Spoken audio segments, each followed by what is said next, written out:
Okay. So, last time, you guys have traveled across vast reaches of Rynemoore and covered. I'm in the wrong section. God dang it, wrong notes. I was like, that sounded too familiar. There we go. So, last time, you guys battled the Sphinx, Ashuet, that was keeping the Kenku captive, sequestered away from the world, from their old god, from time, from death. He made you several offers of escape, but you didn't take them. During the fight, the four other outsiders that were assisting you all diverted to the back right tunnel, presumably taking the opportunity to leave, except their leader, Raphael, who was blinked out of existence by the Sphinx. Clayton blasted the Sphinx with the weapon of Anubis, and the rest of you did your best to beat the beast back. Jellic got petrified by fear and couldn't force his legs to move. Sensing his defeat, Ashuet stopped attacking Gwen and started attacking the pyramid itself. He was taking it down. Collapsing it to bury all of you there, he grabbed a vine that seemed to have been built into the mortar for this exact situation. Tracing it with her eyes, Gwen noticed a secondary vine in a section of rock above her head.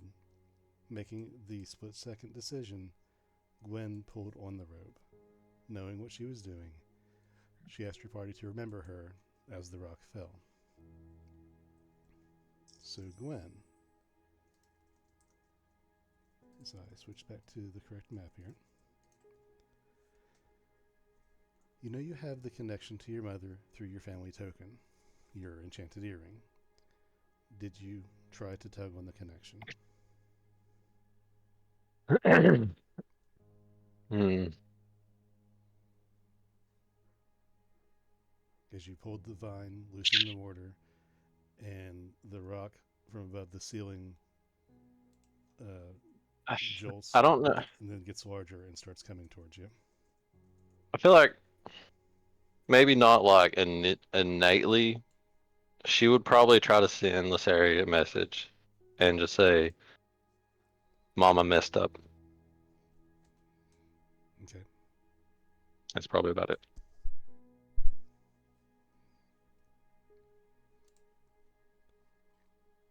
Okay. I mean, if there was a tug, then definitely she would have taken it, but she wouldn't like try to initialize it herself, you Mm-hmm. know.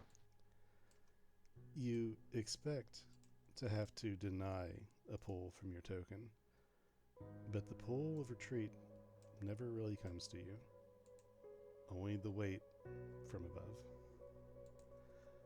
Now, in the aftermath, Joer, you're able to break free of your fear, and looking around, everything is still.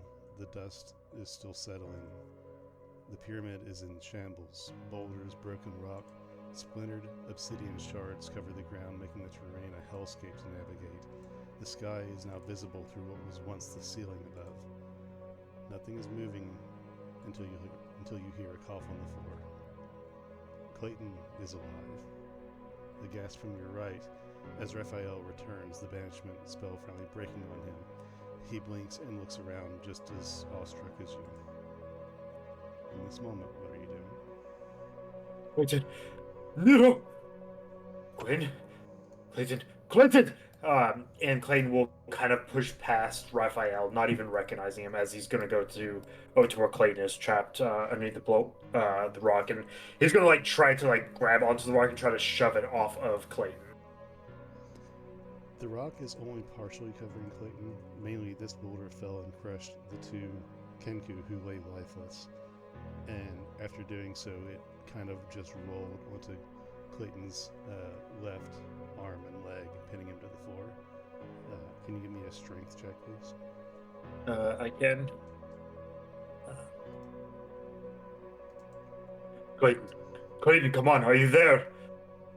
And I, no, that's going to be an 8. Eight. You're trying to shove the rock.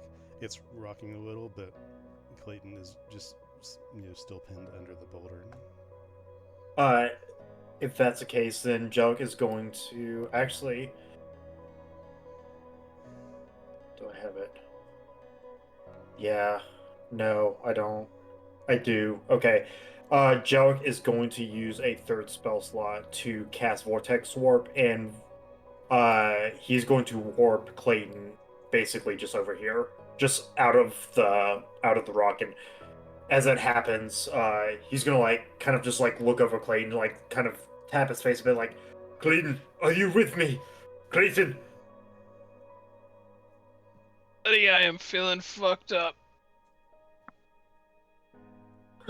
You're you're alive, and that's when Jarek like looks up and sees the giant slab on uh where Gwen and Nero were standing, and hold on, stay there.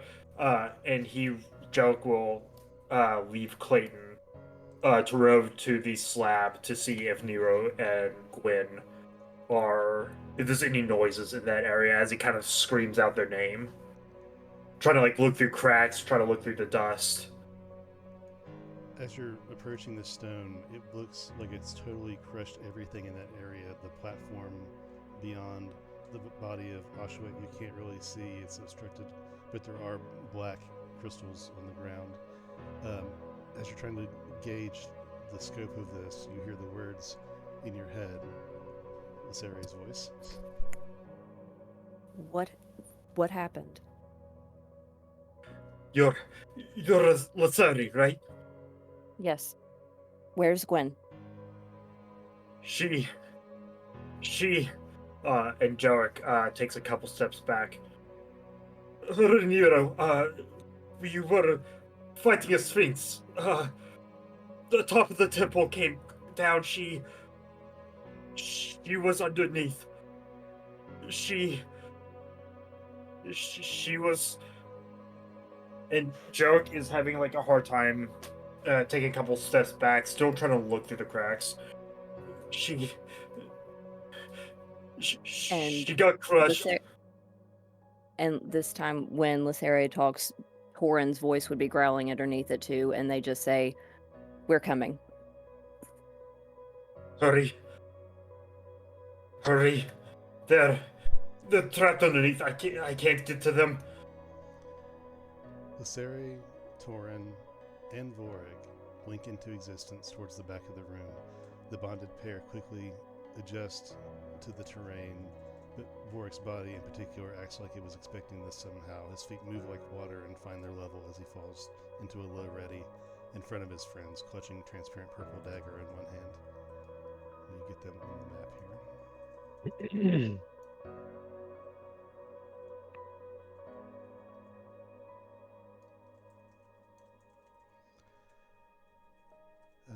Channing, can you tell us what Vorik looks like these days? Yeah, so he's changed a bit. I mean, he's like fucking 800 years old or something by now. More actually less dead looking than what he was before. Weird enough. Still, I mean, acquired some more tattoos since then. Still cloaked. Barely shown any features. What features you can see is small goatee with some graying in it. More of a purple glow to his eyes. And that's really about all you can make out. Most of everything's kind of shadowed. Obviously donning leather attire, purple cloak that's tattered and worn. And like you had said, kind of apparates daggers out of nowhere. Kind of the same purple glow his eyes have. Sorry, I had your tokens improperly positioned there. No, we just laid it You're on top of the rock, yeah. Where is she? You're on top of her. Lysari and Torin look around, eyes sharp.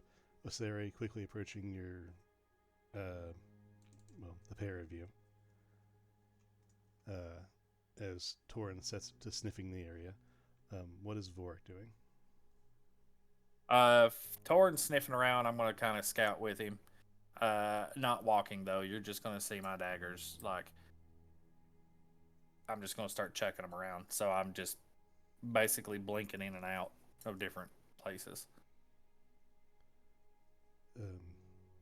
As you guys move about, Raphael gets in the way a little bit, walking through the middle of the room, trying to get ahead of any ugliness or out of any unpleasant conversation due to past interactions as he tries to maneuver out of the way. Oh, well, nice to see you again, Majesties. Vorik, I think was said. How have you been? And he's going to just wander to the side of the room. Is this? Who'd you say this was? Raphael, the red tiefling, the leader of the other group. Where's he mosey over to? Just over to the right there. And remembering that Vork would remember him from the gala event.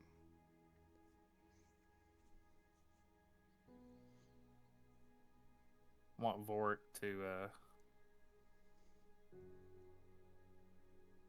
as he's blinking around the room, I'm talking like here, like damn near everywhere, like corners and all. I want him to kind of. Can you control the Vork token, by the way?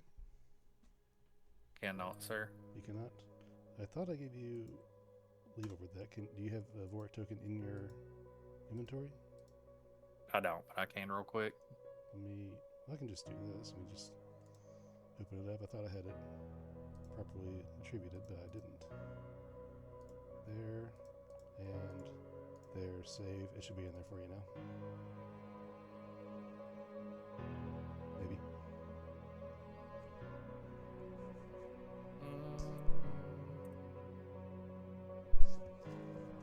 Yep.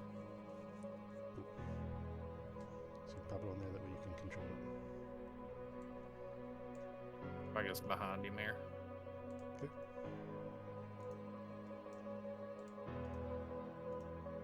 I'm gonna take. I mean, like I said, he's tossing daggers left and right. That's how he's teleporting around. And so I'll toss one over this way, appear behind him, take the other one. And tiefling, right? Yeah. This dude. I'm gonna pull him by his tail back to me and take the dagger, not like to the throat, but to his spine, and grab his horn and pull him back and be like, "It was you, wasn't it?" I did not do this. If anything, I was helping. Well, then why aren't you the one crushed under a rock?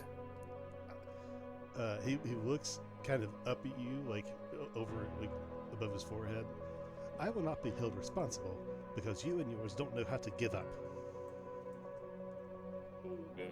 Good. So when he does that, I'm gonna kick him in the back of the fucking knee and drop him to his knees. I'll take the dagger off his spine, pull his fucking horns on back. Now I'll put it to his throat and just look at Lysari. And she's moved up in front of him, so she says, "I see you're still taking on monsters you have no business fighting. Did Grandpa not buy this one for you too?" I'll have you know, we are making honest work these days, very much. No, this one is all natural. This was natural as these things are.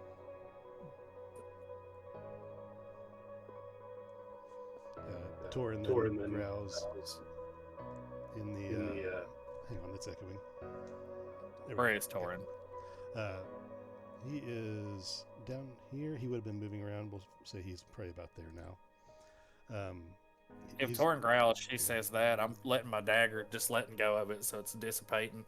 And I'll take both hands on his horns, put my knee to his back, and pull his head back, kind of exposing his throat. Mm-hmm. And I'm just going to give Torin a little whistle and kind of like nod down. More of an inside joke because Vork knows how much he likes to rip throats out. Raphael sees and starts, not expecting the wolf to have been paying attention while searching the room. He starts to struggle a little bit. I didn't do this. I didn't do this. What's Jorik doing to all this? Jarek is not even paying attention right now to what's happening. Like he saw like something shimmer, but at right now he's just trying to pull rocks away to get to Nero and Gwen's body. Like that's like his mind is completely focused on that. So he's more like right. It's like right here. Okay.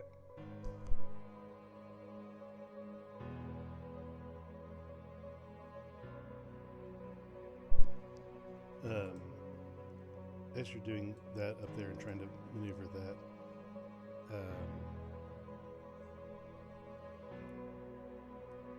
Raphael realizes his group was abandoning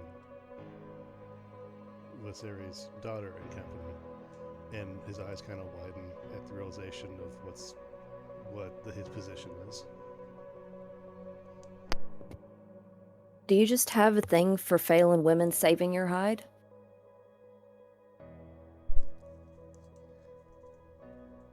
At that, he doesn't answer, and Torin stops growling at Raphael, seeing what Jelric is doing, and comes over to where you are, Jelric. And from the area you last saw Gwen, Torin growls and claws at the rock a little bit and begins to sniff. But Lysarian is moving in his direction before his growl is even audible. The giant boulder-sized piece of stone that was once the north-facing side of the pyramid has collapsed, and this portion is propped up somewhat by what is left of the Sphinx, its body mostly crushed, and the black quartz lies scattered into shards on the ground. At this point, you see that where the spot you expect to find Nero would have been largely safe, propped up by the remains of your enemy and the structure beyond, but he's not there. Nero! Jellic will start like screaming out, like turning around, trying to like move his head to see if he can find any semblance of Nero around. A bit further on, closer to where Gwen was, you see that Lysare has reached Torin's side near that spot. And I'm gonna kick Raphael onto the ground and teleport over here. Okay. You see the three of them inspecting these huge chunks of fallen rock. You can't see your friends, but Torin is adamant, and he sends this growling voice out into the room where telepathically it can be heard. They're here, he sends to all of your minds, under this. And then there's a pause. We can smell them. And blood. Lots of blood. Jellic, immediately hearing that, is going to apparently go under the rock. He's going to kind of go up to where they are and start like looking around to see if there's any rubble that he can start moving.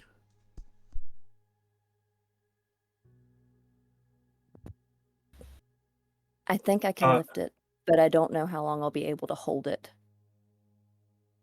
Vorik, once I have it in the air, can you dart in and get Gwen out? Jelric, will you be able to lift your friend? I'll be able to teleport both of them if I can see them out of harm's way. I have a bag of magic beans.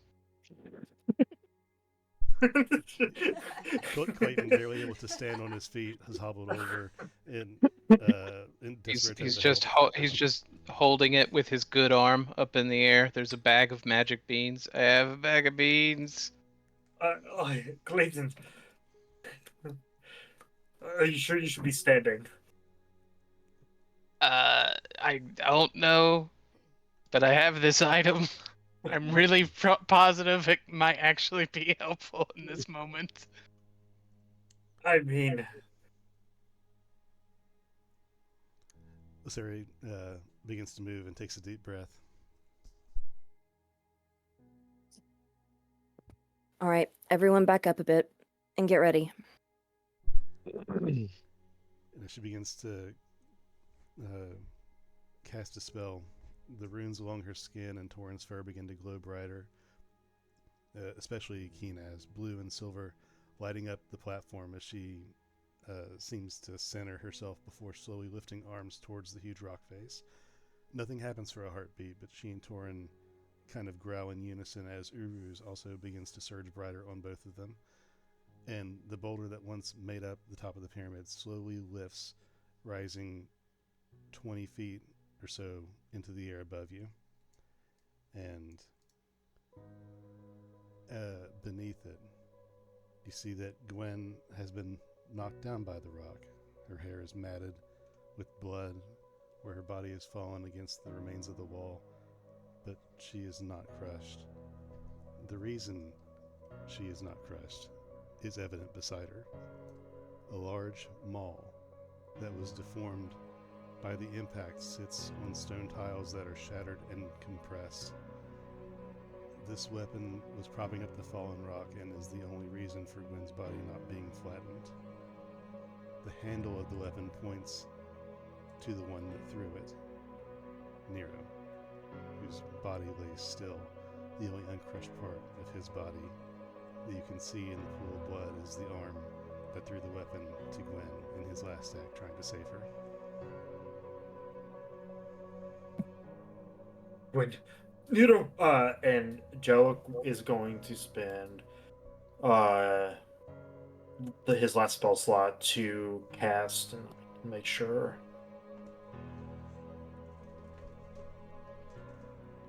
I can't do that. Okay, he is going to he's going to kind of run in. Can I do like 2 actions at once, or is this something? We're not necessarily in a turn-based situation. What are the actions you're trying to do? Okay. He's going to run over to where Gwen is, and he's going to vortex warp with his last remaining spell slot by like right in front of Lasare, or right behind her. And then he's going to try to pick up Nero's body and try to like take it out with him. Okay. From the impact site. And you to make a perception check and a medicine check.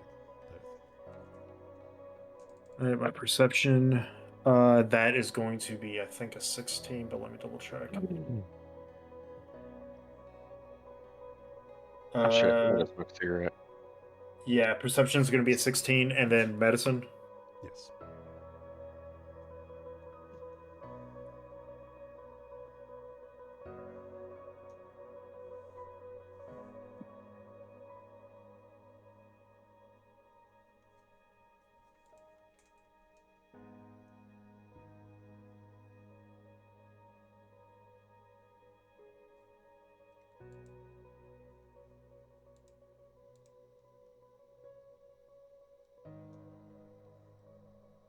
Big suspense on the medicine check.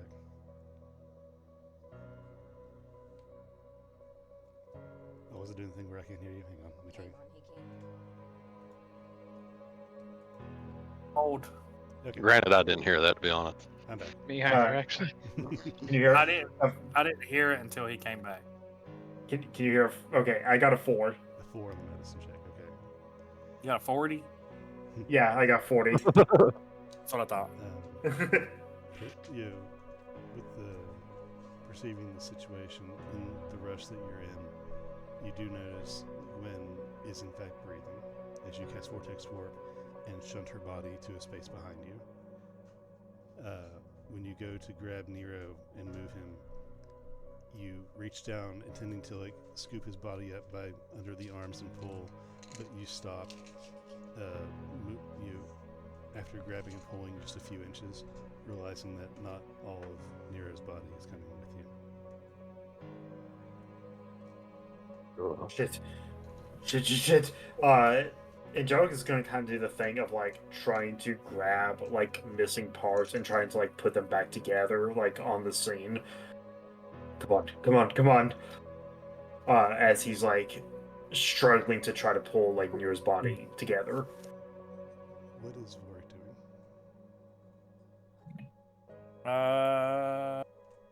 So is Gwen over here now? Yeah, we'll say Gwen's back here now. Warwick would probably be, I guess, helping tend to her. Okay. What would it, First, hold on. How does this fucking Sphinx look right now? Crush, he is laying on the ground facing the platform. Most of his body is shattered into shards. What is underneath the shards is some sort of gray, sinewy muscle, and mixing with a pale red blood and black ochre, and his body's been compressed to about half of its size. So he is extremely dead. Hopefully. Okay. What is Clayton I'm gonna doing? tend. Oh, I'm sorry. gonna tend I to thought Gwen. No, I'm just gonna help tend to Gwen. Okay. So yeah. So what is Clayton doing then? I suppose while this is going on, Clayton is going to, let's see, back up against this boulder and take a Dink second the wind. Mm-hmm. Okay. Once everyone is clear of the space, Lysari and Torin exhale in unison as her arms lower with them and the boulder slowly lowers, carefully settling back into place, covering the bloodstained floor once more, mostly leaving Jelric and Nero where they are. And when she does that, she surges back towards her daughter, muttering under her breath about stupid decisions as she helps Vorik gently lay Gwen flat on the ground. Jelric, you're trying to reassemble Nero's body or keep it together. It's not working very well. No, come on. Come on, Nero! And there's a moment where he just kind of stops, like, chest, face, like, hands in gore, as he, like, comes to the realization that Nero is, like, dead. And that's when he kind of, like, looks up and, like, looks around the room, just kind of wide-eyed, panic flooding his body right now. We have a resurrection scroll in Quid's bag. Resurrection use magic it. won't work here. In the Deadwood, resurrection magic won't work here. Do you have any healing potions? No. And he kind of looks. He looks through his bag, and let me just make sure. I do. I have a potion of healing. I have one potion of healing.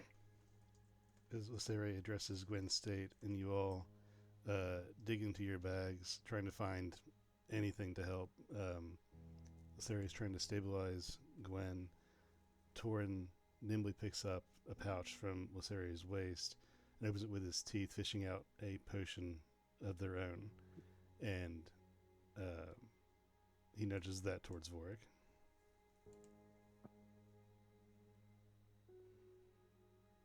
What? Who just walked towards me? Torin took a pouch off of Lysari's bag and is basically handing you a potion. Health potion? Yes. Alright, I'm gonna feed it to Gwen. You move to open it and give it to Gwen to drip it into her mouth to recover her. But just before you're able to uncork the bottle, my music is messed up. 1 second. Where the heck did that go? Oh, there it is. Smoke starts to wisp into the room, and 3 veins of it from different directions combine in the center of the room to form the image of a man with a black bill for a mouth, appendages smoky and amorphic, lacking full form. And Helvetica manifests in the middle of the room before you all. That bitch.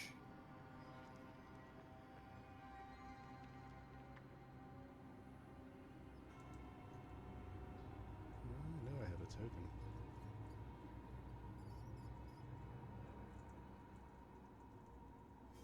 There it is.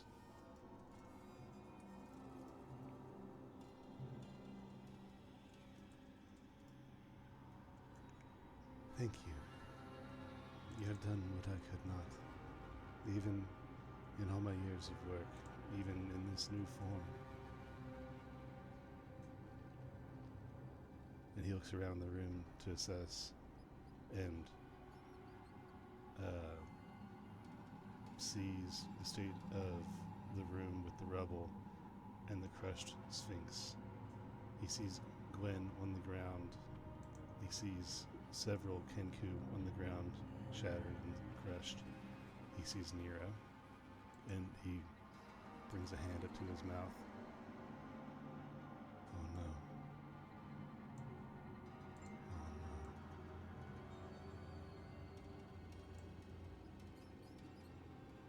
You see him contemplate for a time. What are you guys doing? I am pending a response.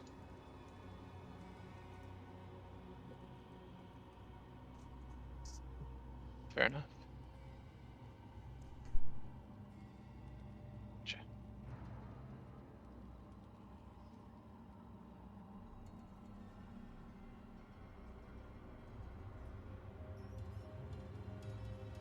All right.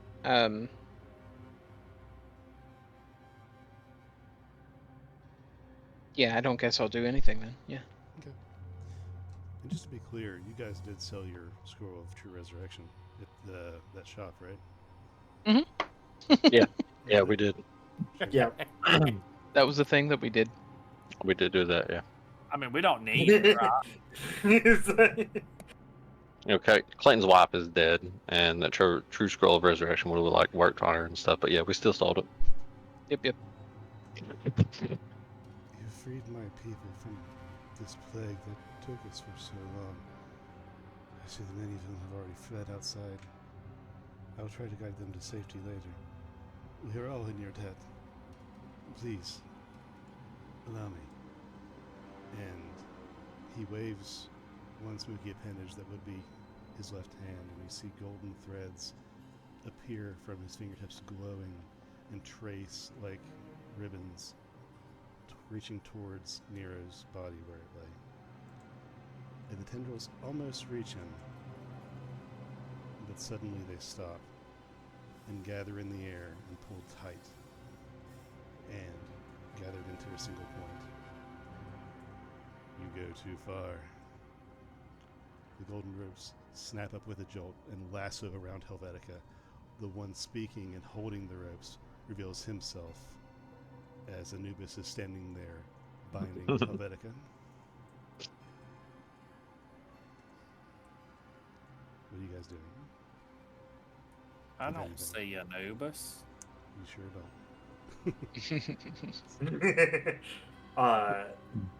Joe will. Oric would. Joe is going to look over now, kind of still processing what's going on, seeing a Helvetica and then Anubis. You can bring it back. This is your domain, yes? I think I forgot to make a token. We're going to use this for now. Wow. Anubis is in very his different. union form. Yeah, I was going to say. Hey, no, listen. He's God. Okay, he can look however he wants. He is God or a god? A God. He's not the God. This decision's already been made. I'll plead out with him. You owe us. We killed the Sphinx. You couldn't do it. And that deal. You literally owe us. I owe you what I told you I would owe you. And he looks to Helvetica. I might have allowed your little stunt to stand, but to undermine a higher deity in their own territory, well, that's grounds for judgment. and he yanks the ropes, shunting Helvetica toward him at inhuman speed, and Anubis' hand buries into Kenku's chest. He pulls out a golden, shimmering heart, dripping with glittering golden blood, still beating in his hand. Both the body and the heart float in the air, Helvetica's face caught in this breathless, voiceless scream, remaining stationary. He turns to Clayton. Clayton, daughter, you still have my weapon. I leave his judgment to you. And he releases the heart, letting it float in the air, the same right in front of the body. It's a test. This being sees godhood when it should not have been possible. He is failing his devoted, leaving them to run like a clock mechanism filled with sand. And now he intervenes directly with mortals in domains in which he does not command, trying to use resurrection magic in the domain of death. I leave his fate to you. Now, all eyes in the room are on Clayton, leaning back against the rock.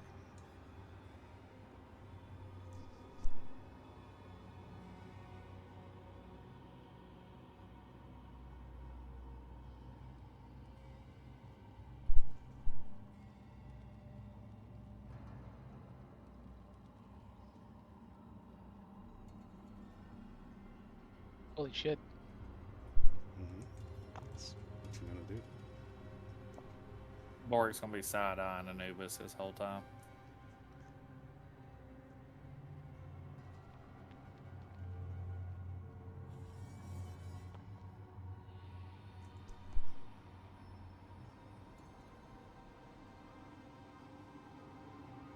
I can't help.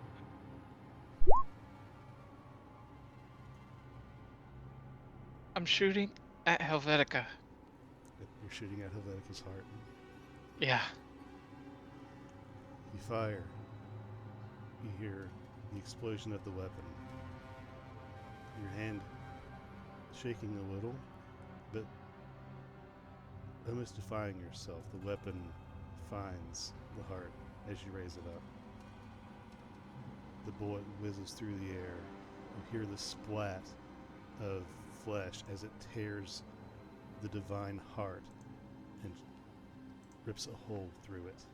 Blood now spews from the heart, creating a giant puddle on the ground, more blood than should have been in the heart.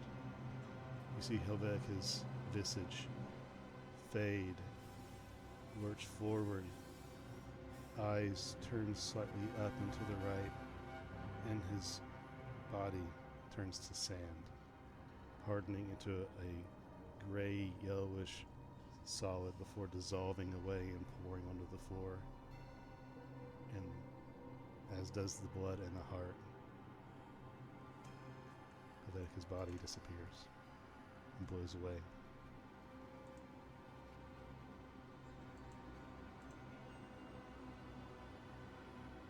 Anubis turns and looks at you, Clayton. Why did you do that? I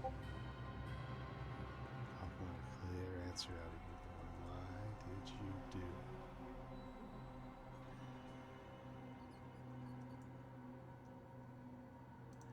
it? At present, I see your existence actually as a greater threat here.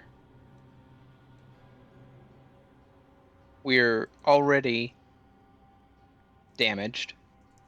I have heard tales of some of these people. I don't know what they are or aren't capable of.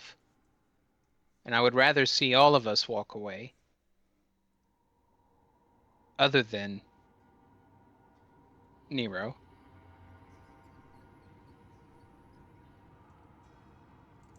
That's what I'm thinking. Okay. Roll a perception check, please.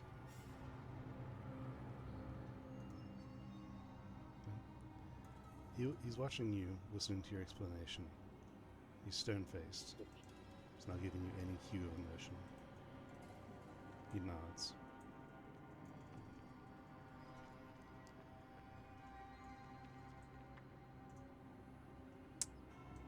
He ponders for a moment about what you've done and what you've said.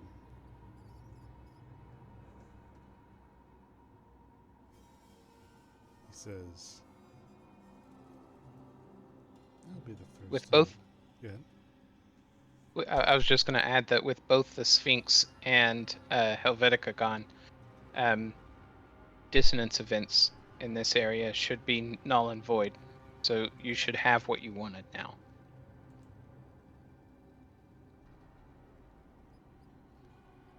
Well, you did what I asked, and you'll be rewarded with what we agreed. Speaking of, I think you do have your reward. The scroll was in this room, and I believe it is now in her possession. And he points to Gwen on the ground, being tended to by Vorik and Lyseri, who are tending to her, both hands on her and looking at Anubis. He takes a second to turn his eyes toward Vorik, and you see his stoic expression darken slightly. And a tiny bit of a frown creeps onto his face. Lyseri, who, a being chosen of her own gods, has tried to respect the god of death's power until now, frowns, and shifts herself protectively in front of Vorik. Torin similarly shifting to cover Gwen's body. You have your reward for your work. Then he moves his eyes from Vorik. This one. Vork, Go ahead. Vork probably won't let Lyseri do that, so he would probably, if she shifts in front of him, he's definitely just going to drop a dagger, so he's just going to appear right back in front of her. Mhm. This one, and he nods to Nero's body, is unclaimed, and thus is mine. His fate has been decided. His discussion's already been had. There's nothing more you can do here. My, and believe me when I say this, sincerest condolences. But that time has passed.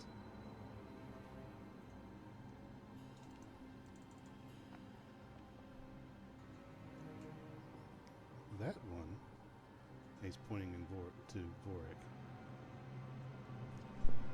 And Lyseri cuts in, belongs to our gods and us, and not you.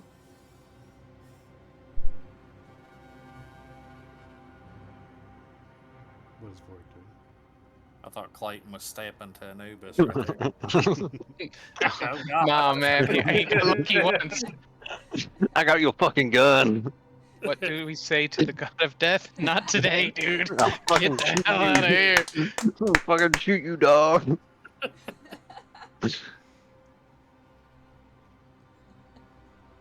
Man, I think Lyseri said it. Maybe when she says that, if he's still like staring at me, I'm just going to kind of spit on the ground at him.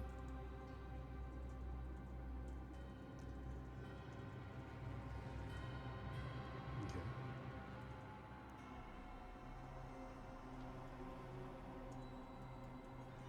While we're having a little Mexican standoff here, you can see I don't have daggers entirely out, but you can kind of see them kind of like fading in and out. Like I'm not quite sure whether I want to pull them or not. This disrespect of this being here will be overlooked, given the circumstances. It is not worth that kind of dispute. Now, carrying on, I believe our business is more or less settled. You have your reward, you've done your work well done. He turns to Clayton. We'll be in touch. He tips his brimmed hat towards you, and you see his visage become invisible, fading away, and you see no more of Anubis.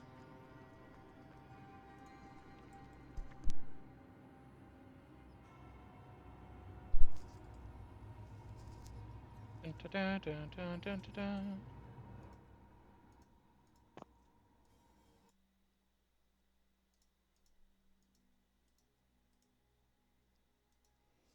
Now you're left here, Gwen's body being tended to, the potion taking effect, and she begins to gain consciousness as well as health.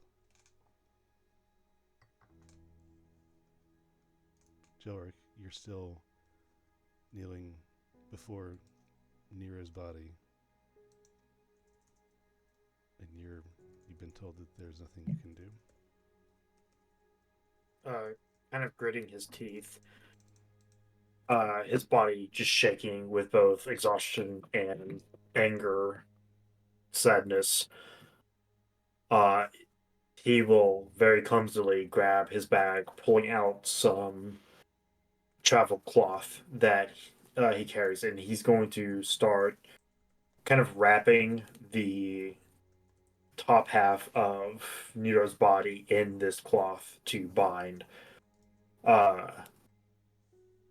And after he's done, he's going to kind of like slowly stand up with that body, as well as the mole that, or whatever remains of the mole that saved Gwen, as he starts slowly making his way to the rest of the group.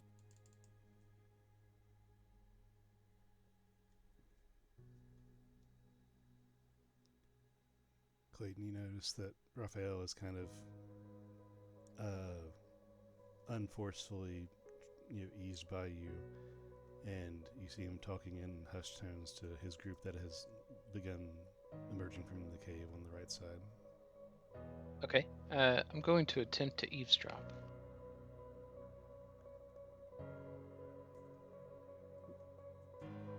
Roll What a- would I? What's your passive perception? 16. 16. You hear hushed things about. Also, the couple quotes you're able to hear are, "Yeah, but we have to get back," from Raphael, and the orc wizard replying with, "Yeah, it's fine. It's unfortunate, but we have to go, and we need to get back here fast." If he clocks this, does Vorik clock this? That's a good point. What's Vor's passive perception? Pretty high. Pretty Yeah. sure. You know It's an what? 18. Yeah, it would be higher than that, than Clayton's. Yeah, yeah. You catch the next thing that Raphael says, which is in reply to something you didn't hear. But Raphael's reply is, "How was I supposed to know the girl was the little wolf?" So I clock that. Mhm.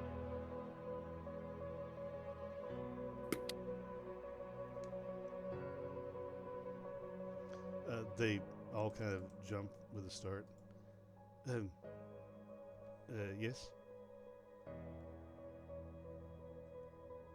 Where do you think you're going? We're leaving back to our master. No, not yet. Not yet. You best turn on around and go back. Back to where? You're just going back. Need you to speak to the lady over there. They all slowly march in that direction. You wanted to see us, madam?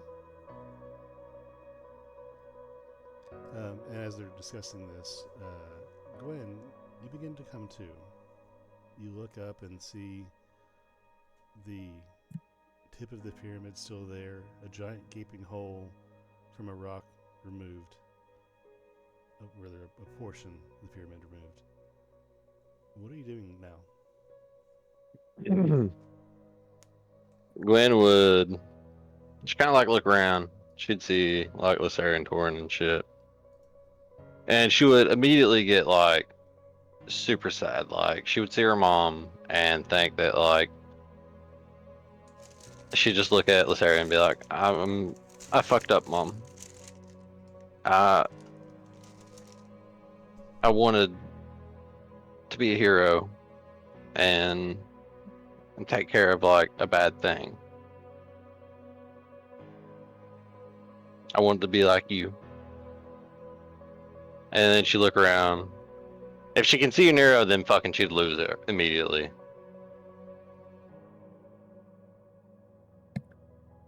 You're all right now. That's what matters. The rest can be dealt with later. This is my fault.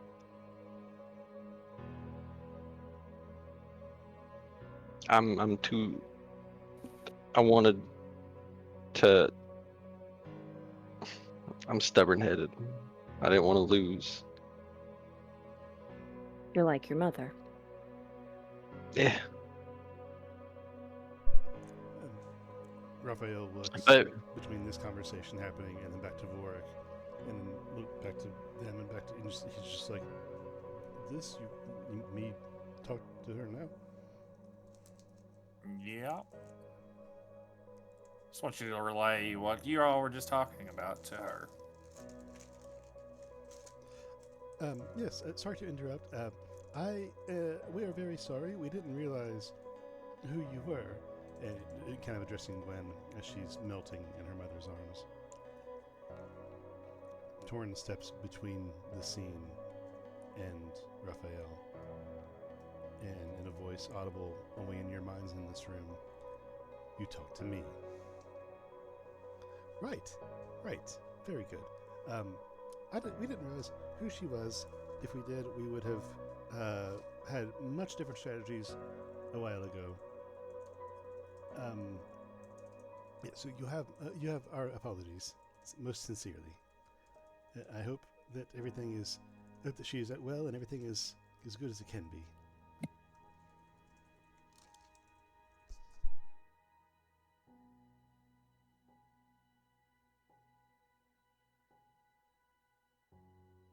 Jarek, looking down, as he walks back, hearing Raphael's statement. It was not just them. It was us. It was our plan. Torin What? turns to Jelric and tells you directly, "You know the situation here. I'll leave them to you." And then he turns back, staying where he is, but turns back to Gwen and Lysaria, giving them a small bit of privacy. So, what was this about not knowing who she was? It's as simple as that. I didn't know who she was. She didn't say that she was Phelan royalty. I didn't know her. She wasn't at the gala. I met you. I saw you. You got youth trio at the gala, but she wasn't there. I would have no idea to connect her. If I did, maybe I would have offered a bit more of a hand. We saw a losing battle. We fled, or tried to. At least they did. I couldn't. I was dispatched to a different plane. But we wouldn't have left her to fight the Sphinx all alone if we had known.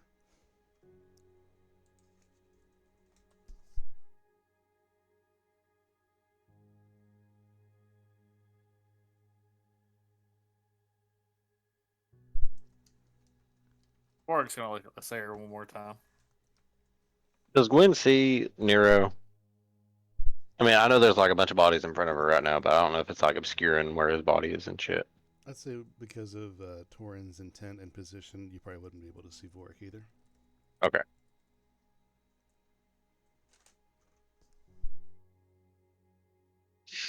Well, Gwen would be like, what happened?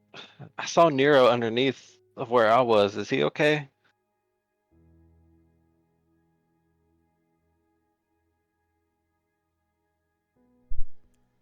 Hello? Gwen, Torin nuzzles his snout against your hair gently and tells you, "Pup, leave it for now."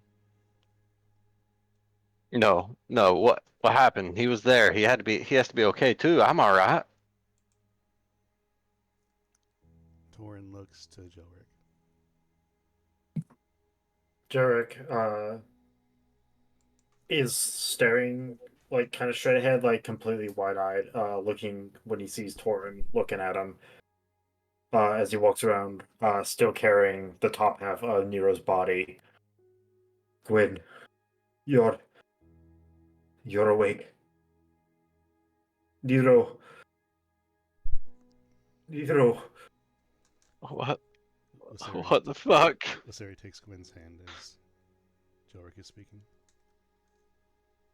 He died protecting you from the rockfall. No. No, this is all my fault. And she'll just break down. Joe just kind of like closes his eyes, like turning his head to the side a bit, gritting his teeth.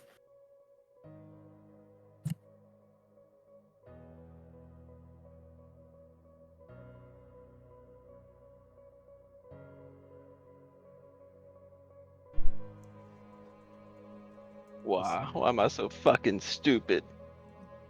Lysari is going to hold Gwen tightly for a moment, and then she speaks. There is a lot to be said and figured out, but this is not the time, and this is not the place. We have a camp not far from here. We were outside of Black Doggington. Warren and I can portal all of us there, and we can recover and unwind. Is that all right? Can we take him? He shouldn't be left here. I didn't know him that much, but he deserves better than this. I don't know that we can. Anubis We wants it. can't. We can take his fucking body. We can give him a fucking burial. You see the tears in Lysari's eyes begin to swell, and Jelric, you and Gwen both, even though Gwen doesn't want to admit it in this moment, this is not a want or a dispute. This is simple math. This is magic. The magic cannot teleport Nero because Nero is no longer here. So, Vorik is hung around with giants and whatnot, correct? He's an object. He's not a body anymore. That is me. That is math. Mm-hmm. Yeah. But like, No, I I've get been, it. I've been around half giants and whatnot, right? Yeah, somewhat. So, Vorik's going to look to you and say, if he can't come with us, perhaps we should give him a burial. So, knowing what little I know, we can set something and set him. We'll do burial through fire.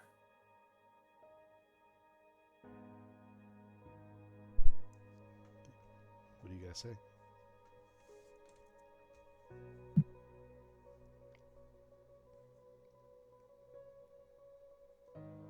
If it brings him peace, then sure. Oh. I was pissing. I'm sorry. So does Gwen know Pale and all their fucking family and shit like that? She does. I would assume so. So Gwen would be all right with it, because I feel like Pale would have like told her that like no matter how the body is like transferred and shit, that it's still like being released from like this like earthly coil and shit like that, you know. So she'd be all right with it.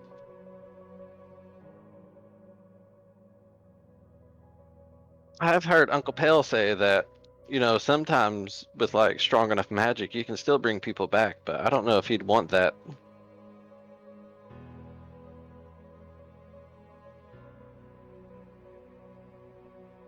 But if this brings some comfort, and I know we can't really like take him with us, but Maybe it'd be alright for him. Maybe he'd be at peace.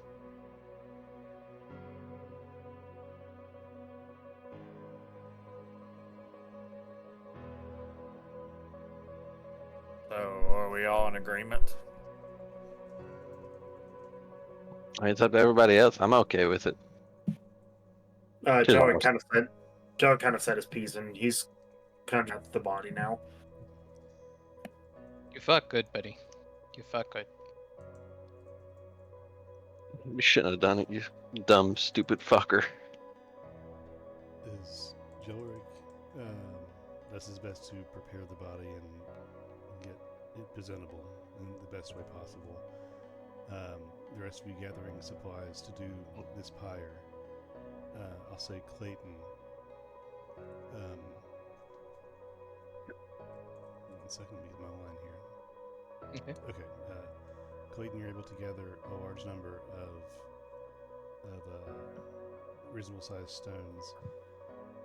And Gwen, while you're attempting to do the same and make room, move a little bit of rubble in the glass from the Sphinx and push the Sphinx aside, you look back, finding the spot where Nero was last seen alive, and you see that in his last dash towards Gwen, he dropped what he had, probably for speed, and you see his pack, which was tied to his egg and incubator, laying on the ground over there.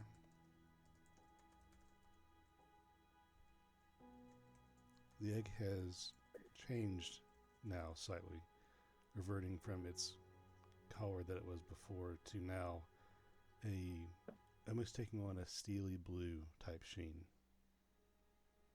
The incubator doesn't seem to be damaged, and his pack, although a little bit disheveled from being thrown, is more or less together.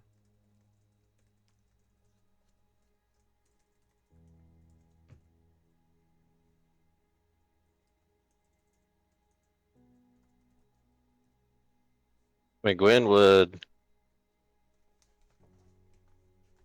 probably pick it up. Like, ain't no point in leaving this thing fucking here by itself. So we'll save it I mean, for- there's no point in letting someone else take it. Yeah. So we'll say that. And listen, before we burn Nero's body, we should definitely take things off his body. I know it sounds bad, but this is the way of the world. I You'll don't think I'm going to be about that, actually. No, I we think I'm have gonna- to kind of inspect him. you will see Jelric still holding on to the maul, not preparing that with the rest of the body. No, keep that. If anything, you should make that your new spell book somehow.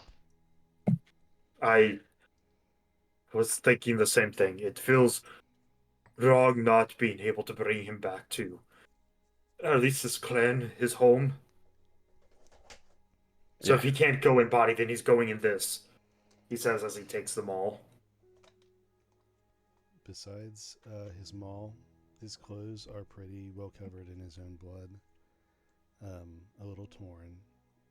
The cape on his back still flutters slightly, giving his body lifeless, still a heroic aura about it. And the only thing other on his body that's special in any way is the belt that's wrapped around him. This broad, wide belt that increased Nero's strength. It's up to you if you choose to what you want to do with that. I mean, we're gonna take it. At least we're gonna try to take it. Be like, I mean, if nobody else is gonna take this, I'm gonna get this off him. Jelric is not going to stop you. I know this is bad, but we ain't gonna burn. I mean, we ain't gonna burn no. this, you know. Jelric does kind of agree with that sentiment. And although Clayton does not, is Clayton saying you're doing anything?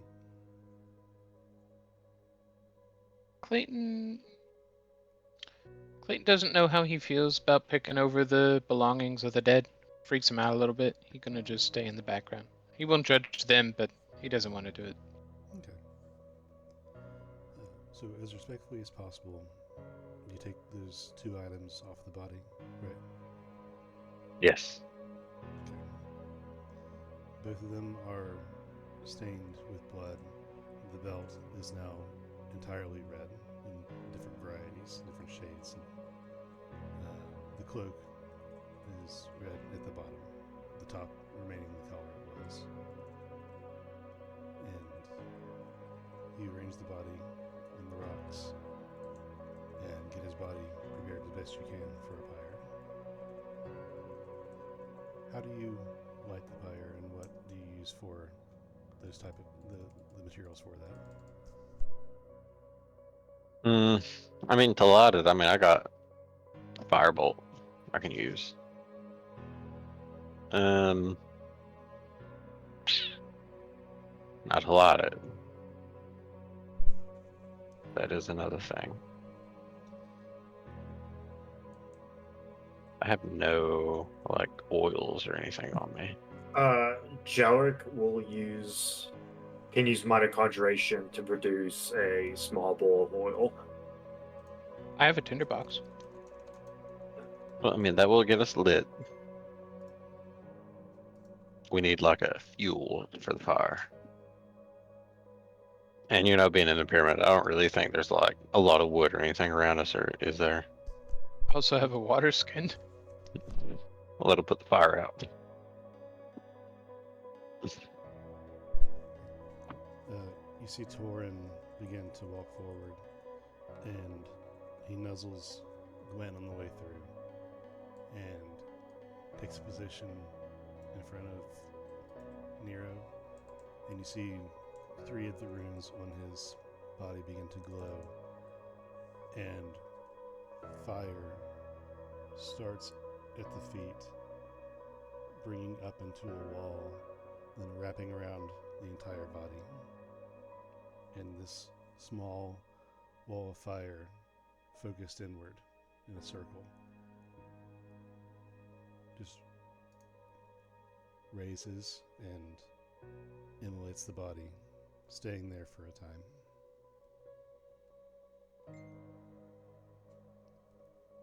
With the fire I wish you would talk more to us. Sorry, I didn't mean to interrupt. Good, that's fine. I wish you would talk more to us.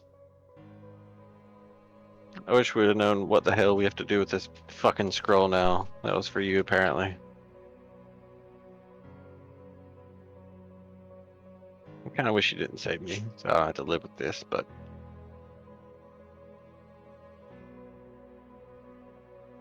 I will do whatever I can to make sure that you are at peace. Because you didn't deserve this. This was my fault.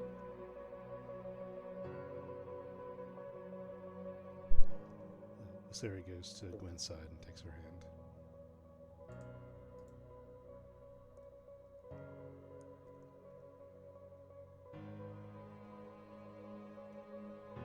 Torin, standing between now the extinguished fire and the group, out of respect, just nods and says, "It's time to go."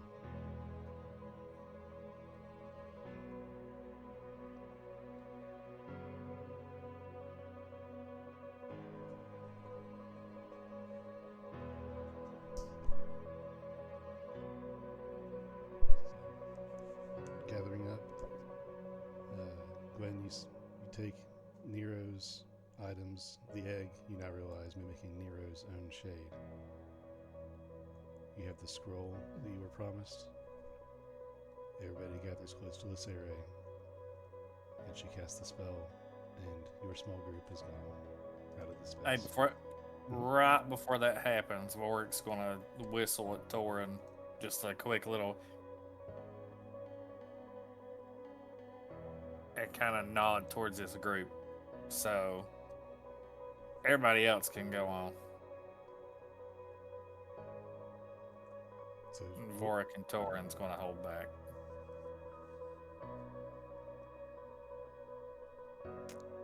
okay. So, here's the thing. And this is me asking you, because Torin cannot be separated from Asari in that way, that far, without there being something. Well, then. We'll say it's not been done for a long time. You don't know Right. anything about that. Well, if that's something I may know, then I will whistle at him to give him a heads up, nod towards this group, as in a, y'all go on, I'll be right there. Okay. So Vorik is staying behind. Mm-hmm. Okay. And all of you leave the room. As you do, now that you guys are out, what is Vorik doing with this group? Well, that was very not what I had in mind. But we have a long walk ahead of us, I think. Very sad. Well, come on, gang, let's go. We have to cover a lot of ground. And he tries to walk forward. I have my echo on this other side.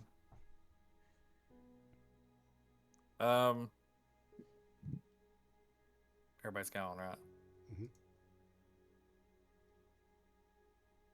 So that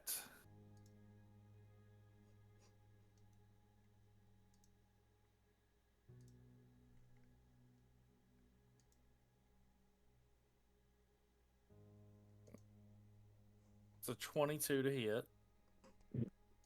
Okay. That's a 22 to hit. Mm-hmm. That's a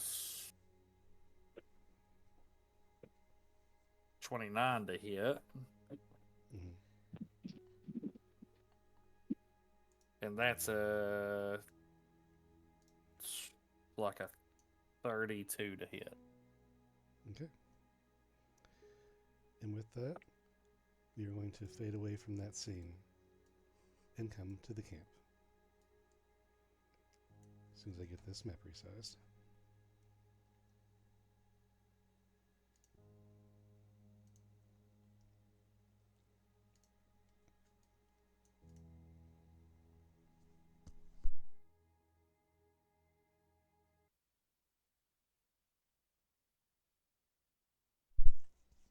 Okay. So as everybody rematerializes in this space, it is relatively dark. The forest is welcoming, but not familiar to you. You look around, and in this space there has been set up already a fire, some torches, some tents have been erected, and in this small little grove that's actually very cozy, you see an elven man by the fire and a large brown bear at his side. He looks very similar to Lacere. Sorry, very similar to Lacere. And he looks up and immediately zeroes in on Gwen. Hey, Bubby. Little gift. You're okay. He Ah, seems very surprised by that. okay, it's not really a subjective term right now.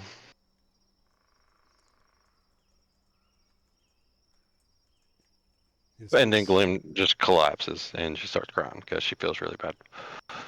his face sobers and looks to Lacere, who nods to him, and he nods back. You're alive. That's what matters. And he goes to sandwich you in a hug between himself and Lacere. What are the rest of you guys doing? How long has it been? I imagine Clayton is like starving. Clayton is going to be like looking for food somewhere. Incidentally, I know we stayed in Duat for like a really long time. Did that like affect us like whenever we stepped out of it? Like we're just like super like dehydrated and needed to eat or anything like that? Yeah, You mean Overgate? No, in Duat, like yeah. you guys were gone. Like me and Javine stayed in Duat for like 3 days. Oh my. Yeah. Yeah, it caused severe exhaustion, and some physiological needs happened where you had to take care of. But yeah, that kind of thing. However, stepping out of Overgate into this space, it doesn't seem to have affected you in that way.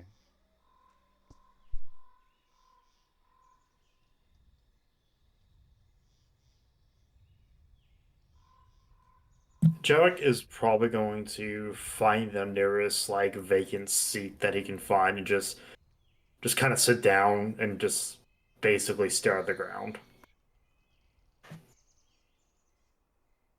Boric's gonna appear, just kind of like wiping himself off.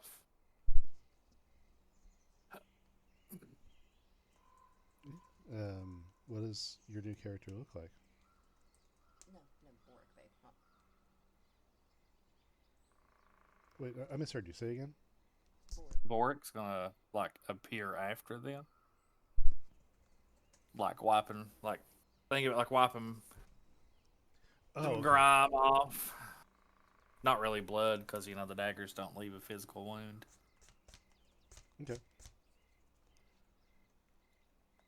Luxaria, And make my way over. Luxaria looks up and shares a look with Vorik, one eyebrow raised. I just give her a smirk and a nod.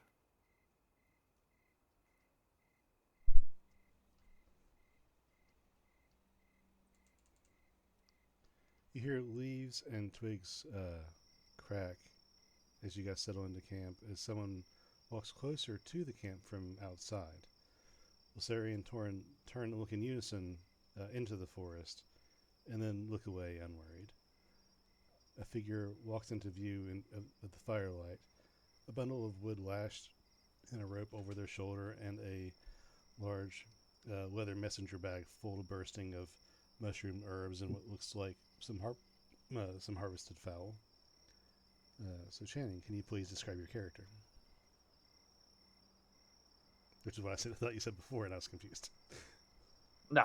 So, yeah, so please describe your character. So, once again, another cloaked figure. But this one's more silver gray, more hunter style cloaks. Not so much like Vorik where it's screaming purple.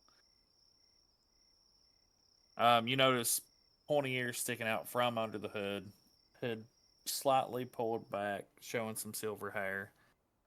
The main thing you're going to be able to catch him walking through out of the darkness of the forest into the camp here is glowing yellow eyes. You're also going to notice a stringless bow that's kind of shimmering on his back, and no arrows, just an empty quiver.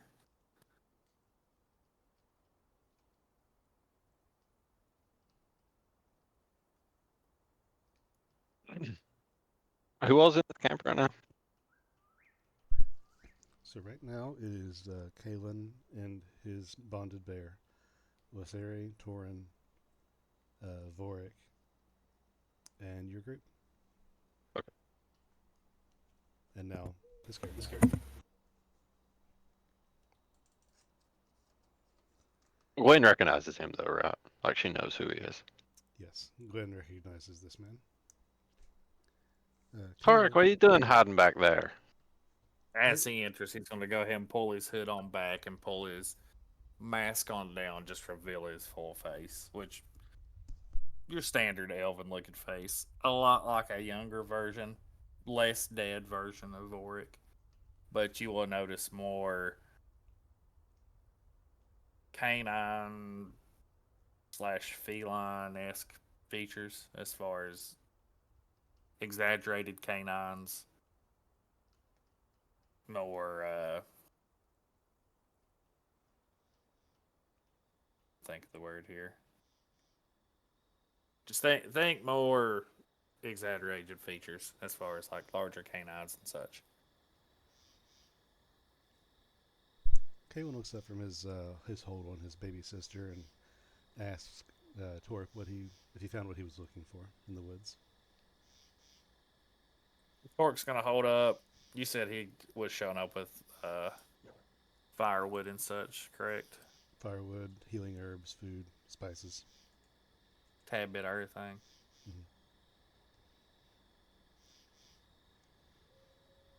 Mm-hmm. I'm just gonna hold up both, kind of, just a little bit of everything as an answer to that question. He walks over and takes the birds from your bag, the finches that you've harvested, and he takes them over to the fire and begins to prepare them while you guys settle in.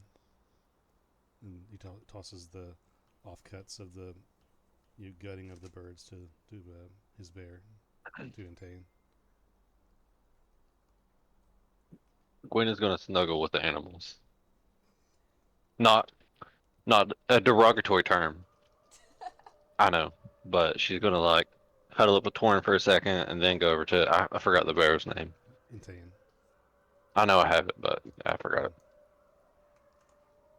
it. He said, "It's been a long day." It has been a long day. She just wants snuggles, and she's still gonna be like sobbing and shit because of fucking everything's went on. Where are Jelric and Clayton settling themselves at in camp? Was Clayton able to find food? Yeah, there's some standby foods like some berries and some dry rations that were put by the fire, like in little pots. Gonna grab some dry rations and try to find Jelric. I believe he was like sitting down somewhere looking at the ground. Yeah, Jarek, around this time, Jarek is kind of like in the back of the camp. And he's like has some like one of his like artesian tools out as he starts like marking on the mall. Just gaze completely, almost like dead-eyed, empty gaze as he starts marking up the metal. Clayton is gonna approach and offer some dry rations. You should eat. Jellic will stop and look over at up at Clayton. We really fucked up, didn't we? Yeah. I don't know much about how to feel better after somebody close to you dies, but I do know that it helps to eat afterwards. It helps me. Jellic will look over at the ration, and he'll take it and very, very slowly start chewing on it. The Torque's gonna walk in as well after getting all of the gear off and whatnot, and just kind of be like, "So, why the long faces?" We lost one. Oh, well, I feel It like was brutal. Kaylin comes over and he kind of pushes into your hands a bunch of rather large feathers to Torek. I should do you for about a dozen. What? Fletchings for your arrows. I should do you for about a dozen. I don't need those. Fine, be difficult. And he turns back and grabs something out of your bag to go and season the finches with before he puts them on spits to roast over the fire.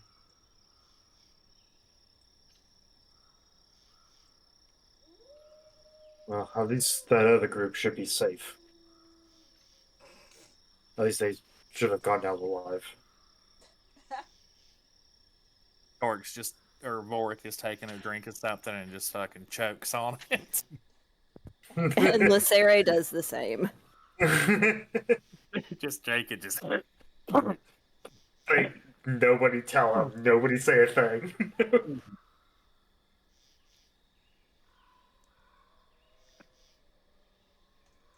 As night begins to fall, Lysere seeks out Gwen. And she kind of finds you nestled against. Would you be next to Torin or Intayan as the night begins to fall, and you actually are supposed to Hold be on, falling fucking- asleep? Well, I mean, she would know Intayan and stuff, because she's been around. She's been around both of them all her life and stuff, but Mhm. would kind of be more drawn towards Torin because that's literally her mom's fucking like dude. So she'd probably be like nestled against Torin eventually at the end of it all. This is what I keep envisioning.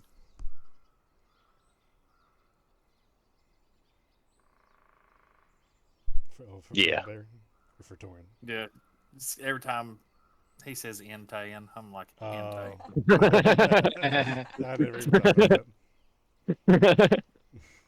That is good, dude. You just That's laying great. there with whatever the It- fuck it- it's supposed to be. It's a shiny form of it, though.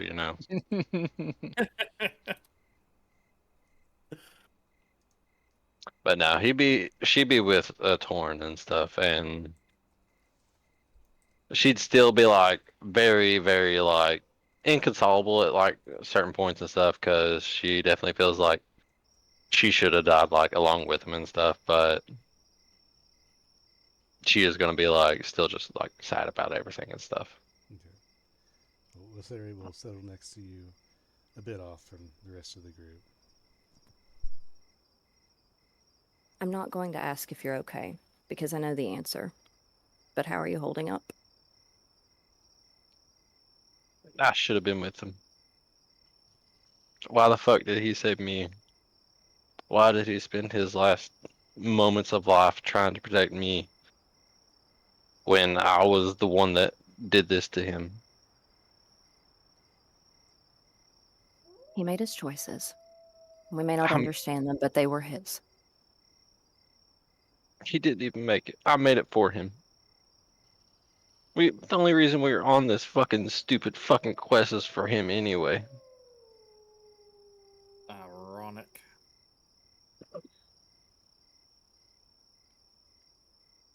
Now we just have this fucking stupid fucking scroll that I don't even know what the hell it could be used for. You could define one fucking truth in this world. That's cool.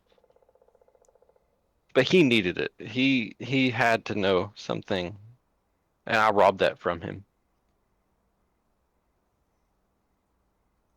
I'm not going to say it gets any easier to lose people, but eventually you do learn different ways to handle it.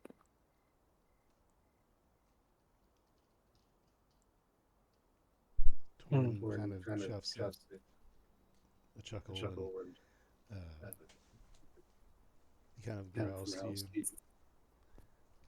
Well, you go find an angry amethyst dragon and pull its tail. That's how we typically deal with it.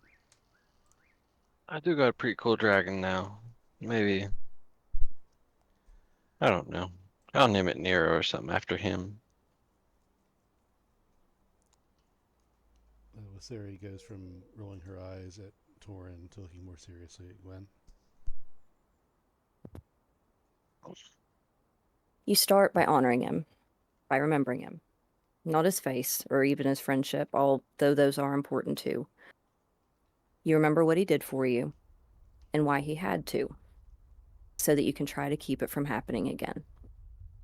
And everything you're feeling now, feel it. Don't hide from it. Feel all of the emotions, no matter how overwhelming they seem. Because if you don't, they'll mire you like quicksand. Until, if you are anything like your dear mother, you do something remarkably stupid and reckless, like going off to fight an angry amethyst dragon that you have no business facing, and then Torin has to pull it by the tail and never let you forget it even 5 centuries later. Well, her saying that, Gwen would tell her about the little amethyst dragon that they saw in the dragon place. I can't remember the name of it right now. And she would also tell Terry about the in Duat, like the coffee place and shit, and that she thought about like she knows that Lysaria is not her real mom and stuff, you know. But she thought about like her real mom during the time that she was at Duat and stuff, and she actually got to like talk to her for like a few minutes and stuff. And she kind of like tell her about that. This is a lot to drop, and This is, I know, I know. especially at this time, but it's understandable. Lysaria's eyes go wide listening to you at revealing who your birth mother is, because she seems to remember her. She was my baby cousin. Did she tell you that? Hold on, let me. Ophelia Bainbridge. She looked like me, told me that she died in childbirth, that she didn't trust the right person. Blah blah blah blah blah. She didn't say that she was like your cousin, but she told me that she was a Bainbridge, and I obviously know that that's like your maiden name and stuff.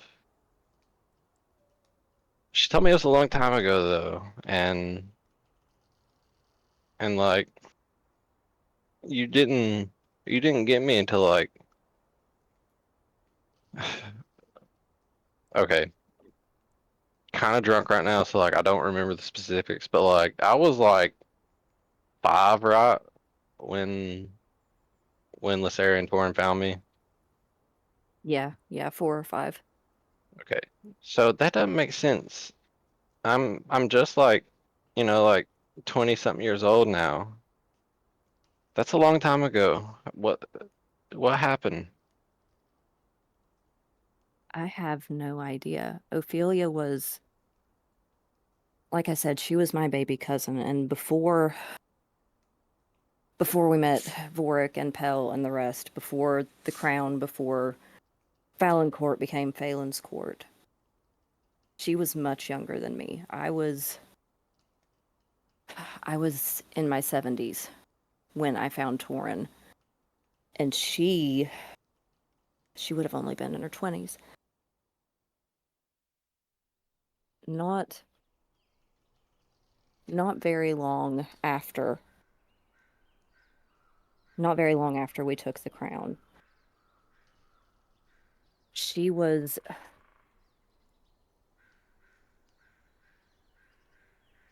my great uncle's youngest grandchild.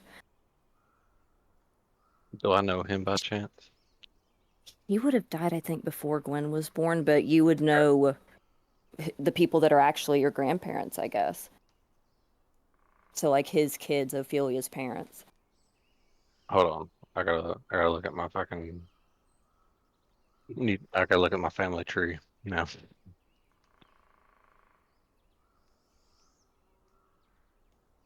Kiergan?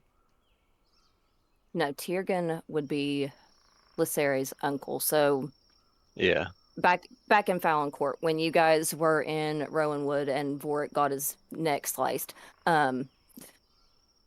Lord Look. Bainbridge, the one that was like the head of that courtroom, Uh-huh. he was Lysaria's grandfather. And Ophelia's grandfather would have been his brother. I'm looking through it. I don't know if he was like Okay. named in your family tree or not.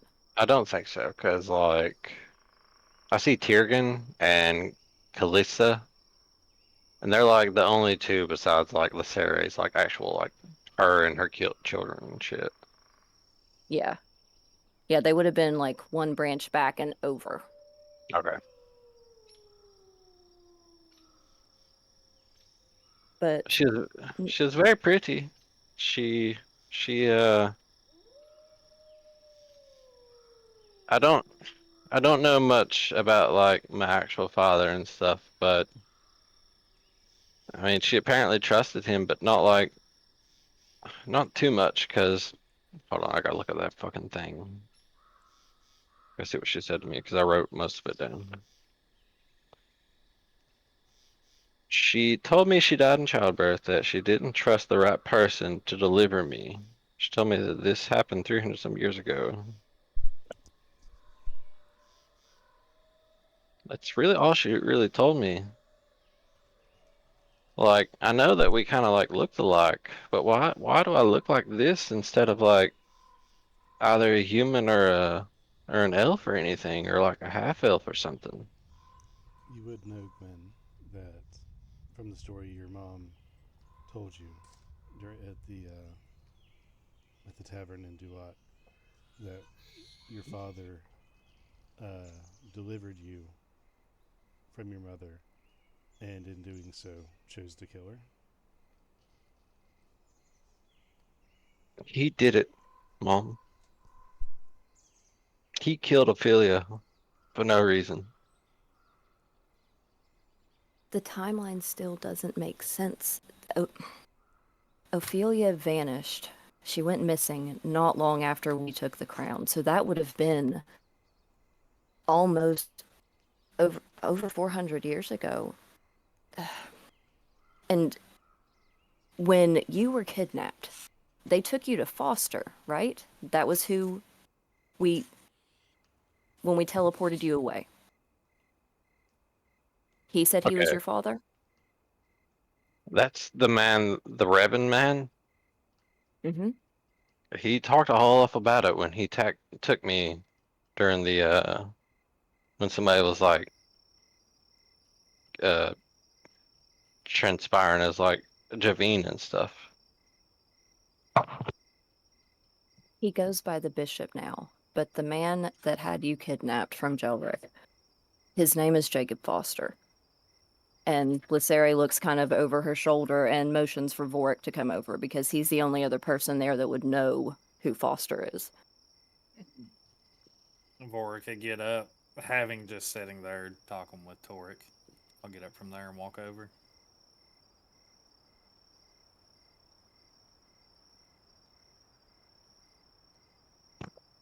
Who is he? Huh? Who? What? This Foster guy, this guy that says he's my dad. Oh, he's a bitch. Okay, that narrows down about half the male population of Fallon's Court and Phelan's Court, or Rynemoore and Phelan's Court. Well, we've killed him a few times. That should narrow it down a little further. Yeah, I feel like Uncle Bill told me the story about him falling in lava or something like that. Uh, Something like that. And some Dragonborn guy that they just threw in his lava too, for some reason, because they didn't like him or something. yeah. He decided to be a fire dragon.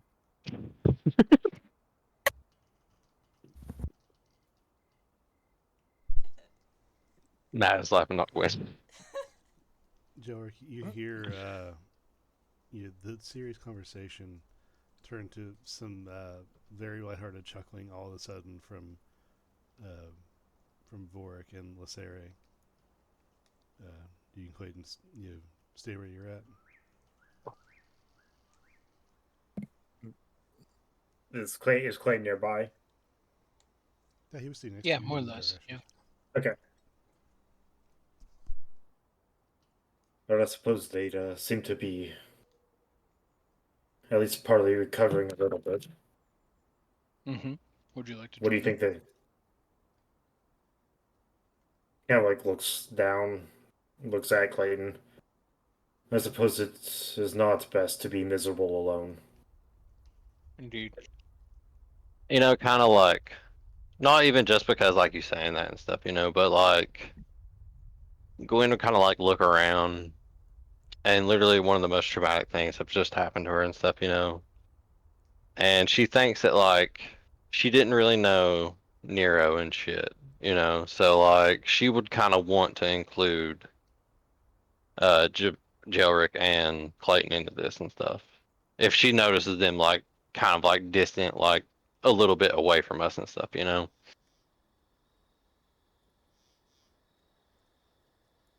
Yeah, Just be like, Jarek will slowly stand up and kind of, I guess, walk over with Clayton to the rest of the group.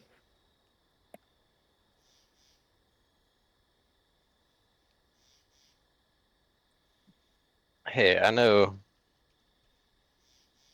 we're not like super like connected on like a friendship or personal level or anything like that, but maybe it's like a time for us to all like kind of be together and stuff. For if anything, just for Nero. So, Mom, I don't know if like you've like I know you've kind of met them and stuff, but this is Jelric and this is Clayton. They're pretty good guys as far as I'm concerned. It's our Hello. pleasure.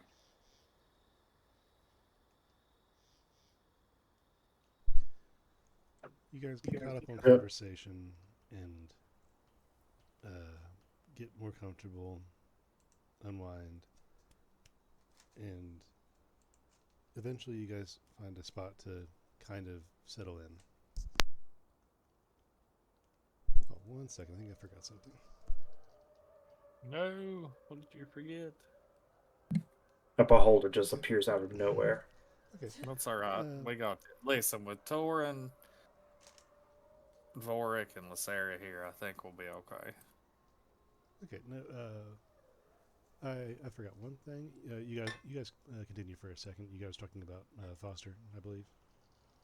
Mm-hmm. Do we say So Jarek, did you when you I know you don't like to talk about this because you miss your hammer a whole lot. But did you get to actually see any of the Revens whenever that thing happened to you? I only saw the three that attacked. The bishop, or not the bishop, but the head, the guy that was the commander over in New Zephyr, and then the two others that I did not recognize. Um, and I'm assuming I can use minor illusion to bring up like images of all three of them. I assume you Is that would. something? Is that something that I would be able to do? I'm pretty sure you can. Yeah. Yeah. You said minor So illusion. I'll use minor illusion, and there'll be like three portraits of the faces of the three people that attacked Jelric in Helvetica's tower. Do you happen to know them? Would I recognize any of them? Dustin. Trying to get my brain right. Yeah, you'd recognize the captain person. The guy that like actually took Jorik's like identity and shit. No, that was a different person. The one he's talking about. You're talking about the one who was the lead captain in. Oh no, yeah. That's because the late captain is the one that Jelric saw. Yeah. He didn't see anything that Gwen saw. Yeah, no, the lead captain that he's talking about, the one that was in charge of the outpost in New Zephyr, he is the one that ended up kidnapping you and was murdered. Yeah. Yeah. And he did it like right in front of me, right? Mhm. Okay, yeah. So yeah, going to be like, yeah, that Bishop, Jacob Foster, whoever the hell he calls himself nowadays. He killed that guy like right in front of me. After he took your face off. Well, he did take my face off, but he just murdered him. Yeah. Was he? Did he seem upset, mad? Alright, I'm drunk, Dustin, so you have to like wasn't he mad because like he did something to get me over there and shit? Ask the question again, Jork. I didn't quite hear it. So was he like when he killed him? Was he mad, upset at him? Oh, Was there any emotion? Yeah, Was Foster like mad? I guess. he was he wasn't portraying any outward emotion that would be angry. It was that really um, that twisted emotion where you're portraying smiles and happiness, but in reality you're full of rage, that kind of thing. So it's like sadistic kind of. Yeah, Yeah. very calm speaking, smiles and murder. So yeah, he wasn't like he didn't seem outright like mad or anything like that. He was very like enthusiastic doing it, but he did kind of melt a man right in front of me. Jellic will turn over to look at Lacere. When did the Reverends come to power? Well, that's a bit of a complicated question. And before we talk about that, and as a druid, she wouldn't be able to cast the illusions, but you see the rune on Zeus on her wrist flare for a second, and an image of the bishop, Foster, whatever you want to call him, appears. Gwen, to be clear, this is who we're talking about, correct? That is the person I see, right? Yeah. Yeah. Yeah, that's him. Johnny All Depp right. looking motherfucker.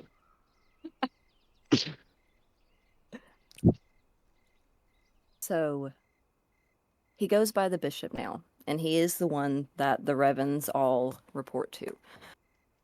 His real name is Jacob Foster. He was a human at some point who ran into some trouble in Fallon Court.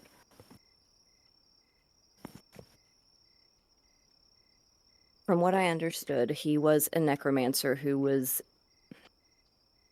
for lack of a better phrase, kicked out of the Keyrin for conducting experiments that were not exactly above board.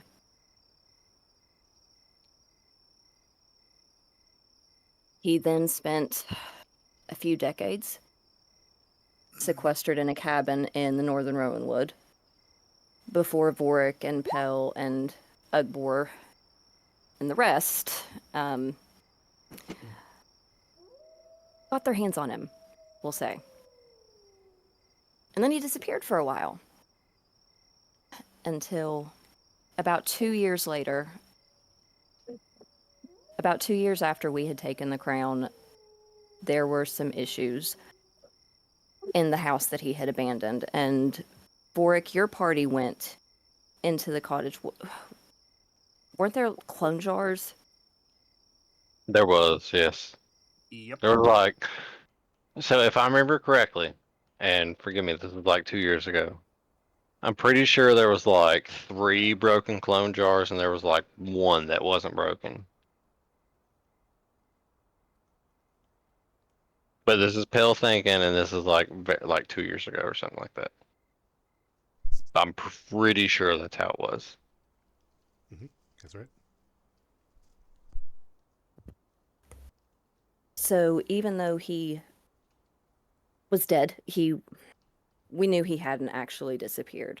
And after about 200 more years, we started hearing reports trickling through across the sea from Rynemoore about a man who fit his description but did not go by his name.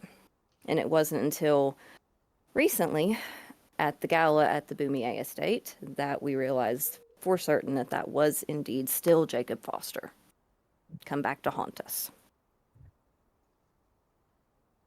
And apparently, at some point in those missing centuries, he stole my baby cousin and did terrible things. That's everything I know about him as of right now.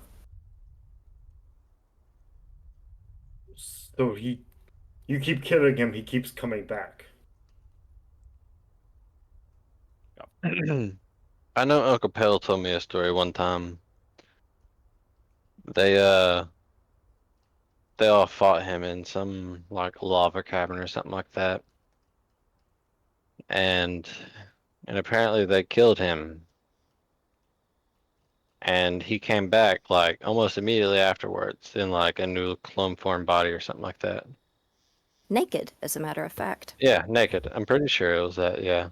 And I think they got rid of him again, but I cannot remember exactly. I'm almost positive they did, but that was before I got this neat feature where I remember everything like 30 days ahead of time and like behind a time. That was a little bit longer than that, so I can't like accurately remember to be sure. Would Jarek know anything about like phylacteries or Gwen would also evil kind of atoms? like try to think about that. Oh, both of you Think about roll. like she would think about like, so hold on. So I know Gwen was taught by fucking.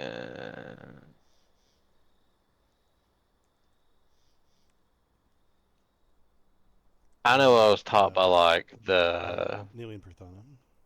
yeah, like the super mage of like fucking over there and shit like that. So like I feel like she would kind of have like at least some like knowledge of like necromancy and like things that you can do to like kind of like cheat death and shit like that, you know? Yeah, I'll have both of you roll Arcana. It'll be different DCs for both of you. Okay. Who's rolling? Uh, Jelric and Gwen. Oh my fucking god, I crit. Fantastic. What's the that's total? going to be a 14 for me. So 28 for me. Jelric, necromancy and raising dead and these concepts are barely on your radar. Like they're out there, but that's more or less the extent of it. Gwen, you would know a lot in that category based on your education, your background, and proximity. Well, while you're thinking about that, Laseri shares a look with Vorik while they talk about Foster and Lich's, thinking of the old King Ictaeon and the Fae that was associated with him. But you yourself would know about necromancy, its uses, the bad parts about its uses, and one of the biggest things about it is the pursuit of lichdom, phylacteries, and some associated spells that are similar, related, but lesser than.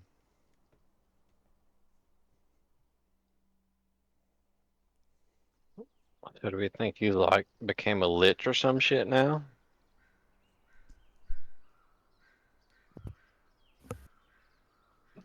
And she looks at Vorik again. We've faced a lich before. It didn't work quite the same way that Foster seems to. I mean, if he's a human man and like there's only certain like ways that you can cheat death and stuff, you know, besides like just cloning yourself like over and over. Mm-hmm. But like oh, I mean, the man that I seen, you know, the bishop and stuff, he wasn't like a skeletal like fucking zombie or something like that. Like he was flesh and blood as far as I can tell. He seemed very adamant that like I was his daughter and wanted me for like some reason or something as far as I can remember. He needed me or something for as far as I know. He said that like you stole me from him or something. And she scoffs a bit. It's funny that he would phrase it that way. When we found you alone in the woods as a child. I If do he's your remember that. father, Yeah. if he's your father, then he did a damn bad job of raising you. No, I like my real dad better. He's pretty cool.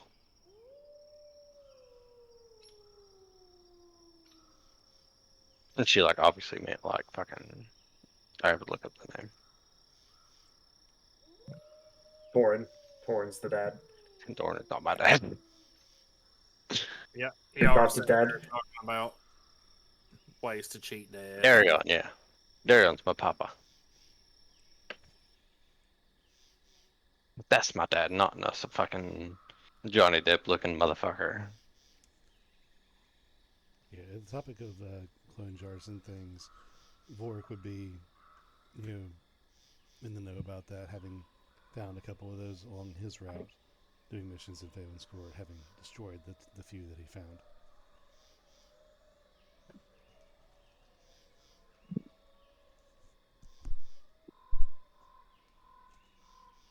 Are we saying that Jacob Foster is Gwen's dad? Yes. Above, like, out of character. Above the table. Yes. Hell yeah.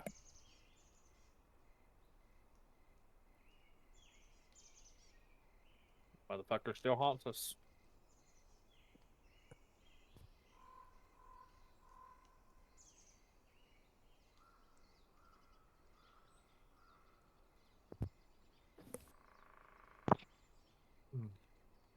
Yeah. We found a lot of clone jars over the years in Fallon's Court, and I'd imagine we'll find more on this continent.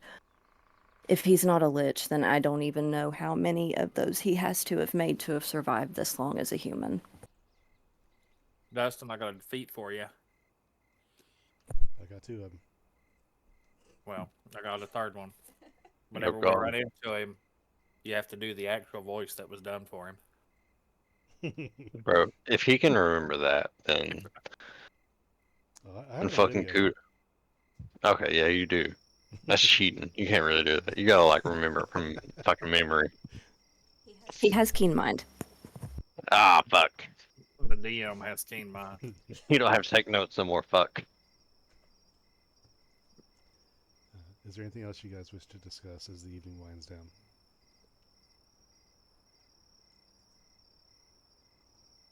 Did you know Ophelia too much? Was you like close with her or anything like that? She was kind of similar as how you have been to your older siblings. She was much younger than me, but she liked to follow my footsteps. I felt guilty for centuries for not being able to find her. She was very nice. The little bit of time that I got to see her and stuff. She was very pretty too.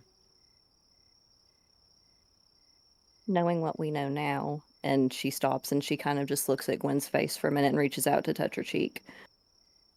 I can see a lot of her in your face. Thank you.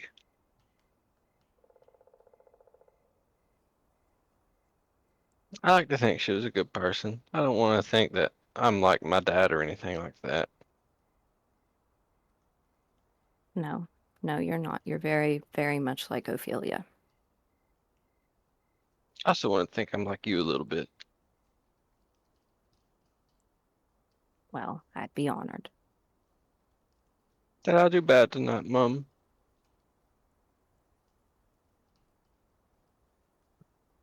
No. No, you were in a situation where it seemed like there was no winning. You tried to do something good. It just doesn't always work out that way. I feel so bad, Mom. I didn't want know. to get hurt. I know. We never do.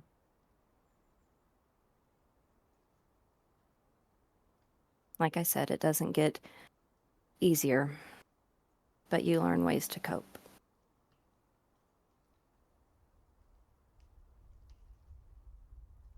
You had so much to live for. Fuck. And she'll like kind of like turn away and stuff.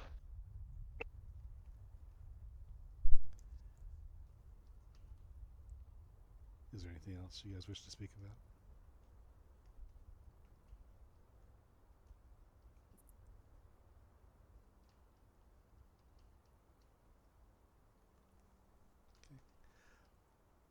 Taking that we'll say as the evening fully winds down and dark settles in, you find places in this camp that you feel comfortable in. Oh, bro, you already know I'm snuggling between fucking my mom and Tora. In the moments before you dedicate yourselves to sleep, Clayton, you feel the weight of the weapon on your side. How's it feel?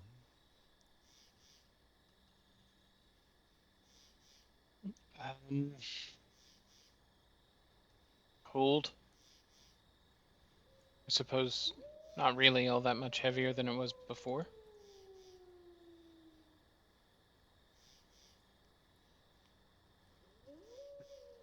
Branching from that, how does Clayton feel about the weapon, about what happened? Sad, depressed, beat up. Before Clayton goes to bed, he actually, I guess, will bandage the whatever's bruised and battered from the rock. Yeah, your leg and arm are a little pinched. Um, the the bones fractured.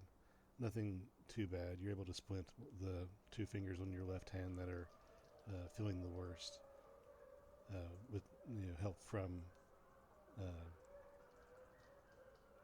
from your Toric and his medicines that he brought. The rest of it isn't too bad. You think you can get by. Cool.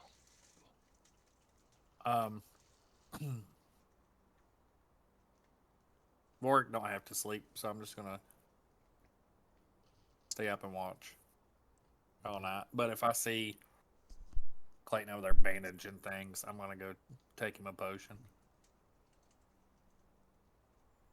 And just be like, here, try this. It works better. Don't have to tell me twice. What is that? A D4 plus 4? Mm-hmm. Are you going to do the D4 plus 4, or can he spend the action to take the whole thing?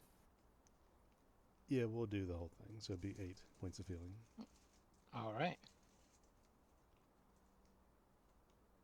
What is Toric doing at this time? Is everybody gets ready to succumb to sleep? Torque's up in a tree somewhere. Also watching. Now, he's not dead, so he has to sleep. But it's one of those things where he's probably going to be the last one to go to sleep. And during this whole entire time, Vorik's been like telepathically relaying everything to him. As far as basically everything Lysera has talked about with Gwen, Vorik is relaying. He is part of that to Torque to kind of keep him in the loop. Mm-hmm.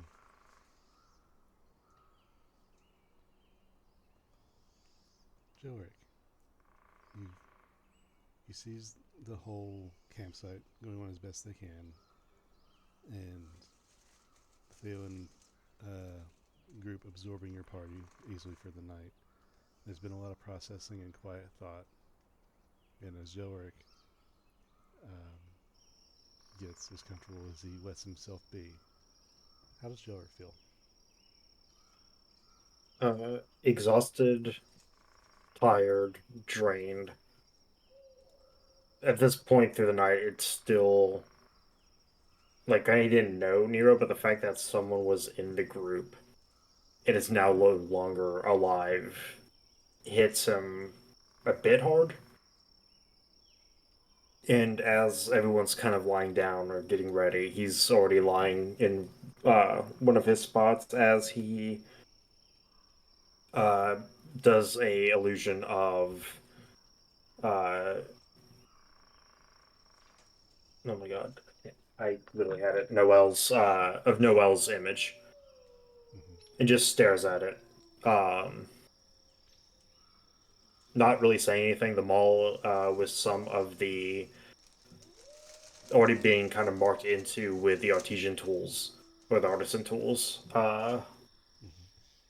He's just kind of like holding this like this illusioned picture, this conjured image of Noel above him as he just stares at it. Okay. Gwen, after coming so close to death and then finding yourself back amongst family, it is hard to process all these things. And despite your best efforts, sleep is calling at you. But how are you feeling? Bad. She does not feel good. She thinks about like all the stupid moments that like she had with Nero and stuff like that, and she thinks that like she wished that like she could have known more about him and stuff, and mostly like the driving reason that she does not feel good is like, why the fuck does she have this scroll for him? It was for him, and now he's gone, and like she has like kind of processed that kind of stuff. You know, it's like, why do I still have this fucking thing on me? Why couldn't he say like one thing about like he needed it or anything like that? You know.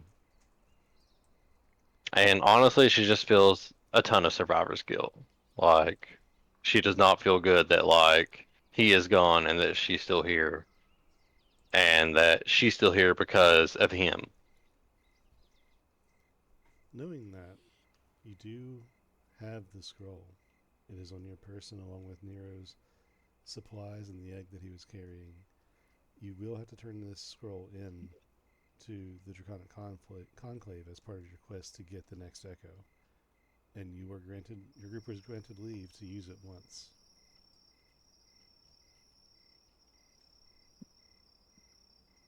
Do you plan to use it? I mean, not right now. Probably like a group thought for that one.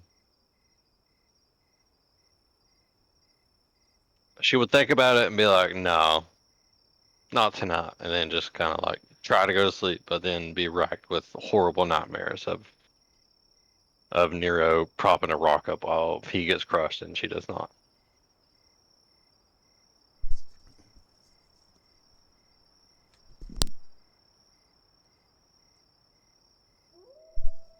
Okay. So, maybe not so restful or for so many hours, but this forest is calm and comforting, and you know you're safe for now. You all are able to complete the long rest. In the morning, My God! no more exhaustion. Just no more exhaustion.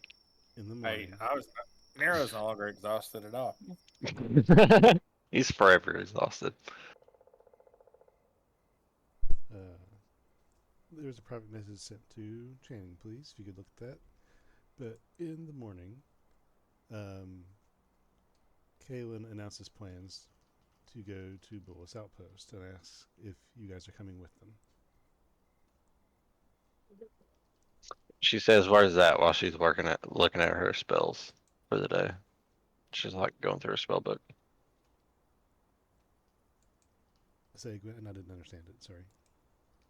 She would say, "Where is that?" while she's like looking through her spell book and stuff, while she's like preparing her spells and stuff through the day.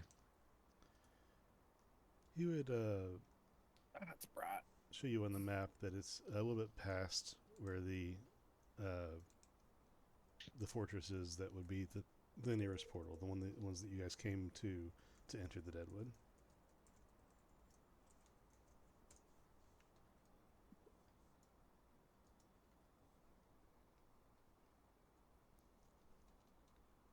Fucking ping that one more time. Yeah, it is right here. Okay. Yep. Where are we at? Are we like anywhere near that? You guys are right here. Oh, okay. So we're not even in the Deadwood anymore. Okay. No. Black Doggington. Oh, yeah.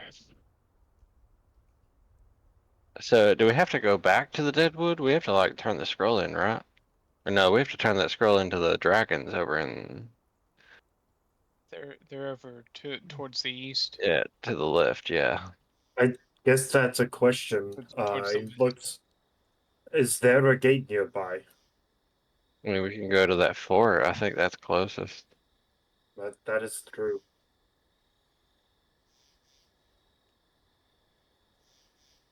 Maybe we need to walk it out this time. Maybe we do this for Nero, you know? Because, like, we still have this scroll. Maybe we need to, like, I mean, we still have leeway to, like, ask one thing from the scroll. And it kind of wouldn't feel right to, like, turn it in without at least asking something. Well, Perhaps. the thing is we're down a man. Yeah, we are. While Gwen's sitting around, Forks, moving around, kind of stretching a little bit, like fucking a thousand's old, apparently, You know, Gwen will try to sneak up on board. Ah!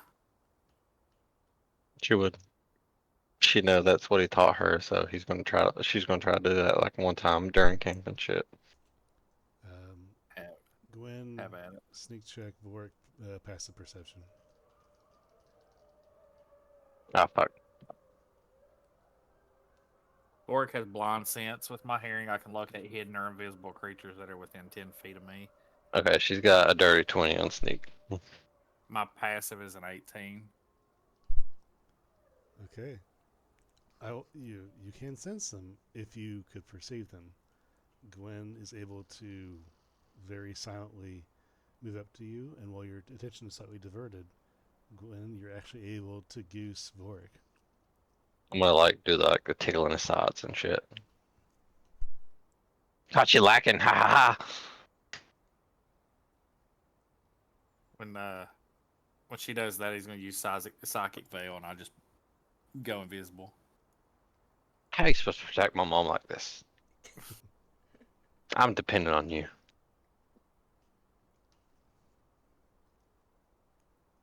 I'll drop my visibility behind her. Granted, you could do that because my passive perception is very bad. I can't roll lower than a 10, and my plus. My passive perception is 12. The lowest I can roll on stealth is a 27. My mom needs you, and I'm sneaking up on you like this. What are you doing, Vorik? Old age. You're getting too old. Speaking of old, seems you're getting too slow. I had a rock follow me. Shut up. And then I'm going to reach her the Echo of Eternity. What?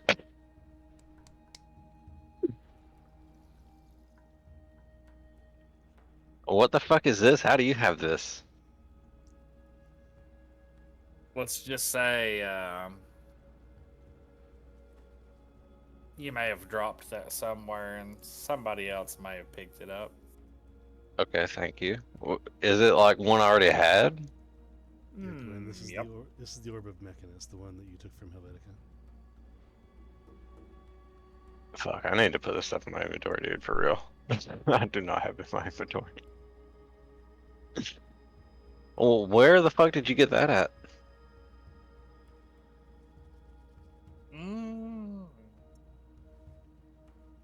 No, you're gonna have to be up front. You can't do that sneaky. Not gonna tell you this stuff. Who's around? Around where? Like, who's in earshot? Right now, it's you and Gwen, more or less, by yourselves. Everybody else is getting set up and ready to go.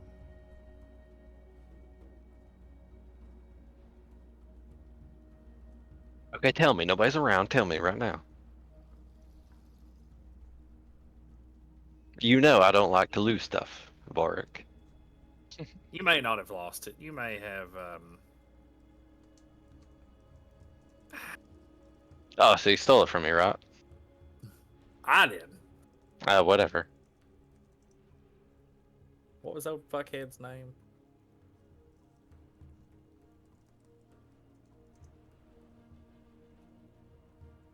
Yeah.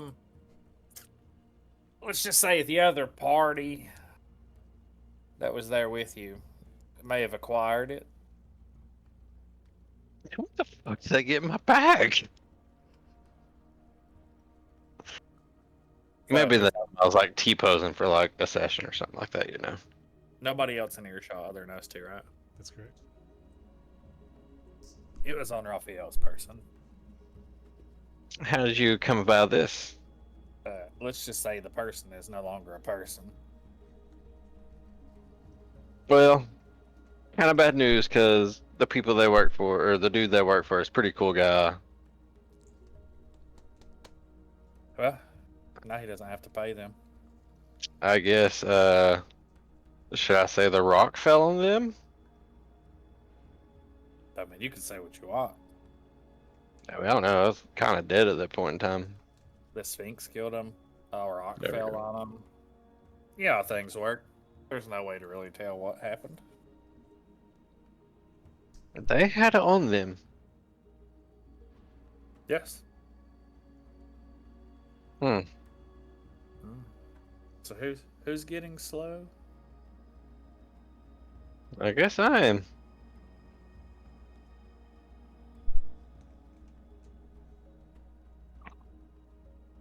While this conversation is happening, what are the rest of you guys doing this morning?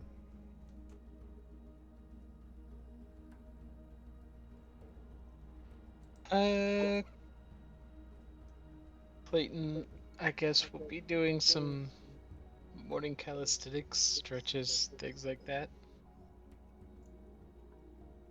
Oric is out gathering breakfast. Joe gets help packing up, and that's after he gets done preparing his spells.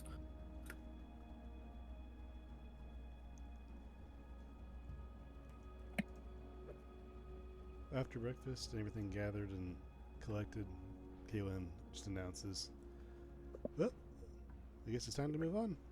Have you guys reached a decision? Are you heading with us, or are you going a different direction? I think we have to go west, Bubby. Where to? We have to go to what's it called? I'm trying to zoom in. Draco M Owl? Draco Gem? Draco Jim Owl? Yeah. Oh, okay. You have the map Mom gave you with our path marked, yeah? In case you need us, in case you need your big brother, or a bear, or Uncle Vorik. I'm trying not to explicitly need you guys that much because I want to be my own woman and live my life. But like, I don't want to be squished by a rock or anything like that. So like, occasionally I might need you like from time to time. So He comes over and lifts up your arm and like makes your arm like flex your bicep. Yeah, look at you. You're big and strong. You're a big girl. I'm stronger than you and near. Hold on. I'm stronger than you and Nataran put together. I don't even need a fucking bounded beast. That's right. Don't even need one. Too strong. Asari separates you two, breaking up the fight as she's done many times in your life. Too strong. Don't even need you. We're gonna go be friends with dragons. You see this dragon on my back right now? I bet if Sylvanas wanted, he'd make this one my bound beast. That's right. Thinking on what you said, Gwen, you're still not really sure why your earring didn't work the way you expected it to work that time. Honestly, she would just think it was like the whole fucking fuckery with that Sphinx like putting up some shit to make like magic not really work that good, or like healing magic or something like that. You know, she won't think too much of it. You think this, and you look over and see Torrin staring at you in the way that he does, and then you hear his voice speak to you. You chose it. magic won't pull if you elect to go into danger, like you and your mother are apt to do. I thought it was supposed to work automatically. For danger being put to you. You chose this. You chose, So you chose the denial in the action. okay. So maybe not be so brash with my decisions from now on, or something like that. Or if I make a decision, kind of stick with it. Your choices have consequences, Gift. Yeah. And then she would run up and hug Lysere. I'm not gonna promise that I'm not gonna be as dumb before. I'm very brash-headed, and I don't want to rely on you for my entire life. But I love you so much, and I don't want to not be with you, or not be around you, or anything like that. But sometimes I feel like I have to make my own decisions, and as stupid as they may be, I don't want you to feel regret or feel sad if anything was to happen to me.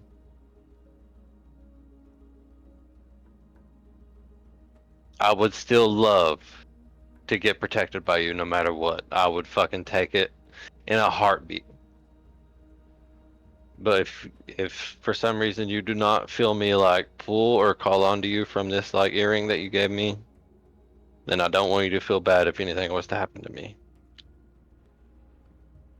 And she pushes your hair back away from your face. I will never feel regret for anything that you do. And besides, and she looks over at Kaylin and then back at you, brashness and hard-headedness tend to run in this family. If anyone can understand that, it's me. Some fucking how. Even though I know me and him, we still fucking two brain cells connect us both. I And think she'll you run over two and might have two brain cells between you. she'll come over and give Kaylin a big hug and stuff because she loves her big brother. I love you so much, you stupid fucker. He'll return your hug, and as you start to walk away, he punches you in the shoulder. That hurt so much more than you think it did. Not even joking. My arm is numb right now. Good, remember it. Oh my god. Does Charlie Gorst you? As the Phalans go one direction, and Jelric, Gwen, and Clayton go the other, what is Torek doing?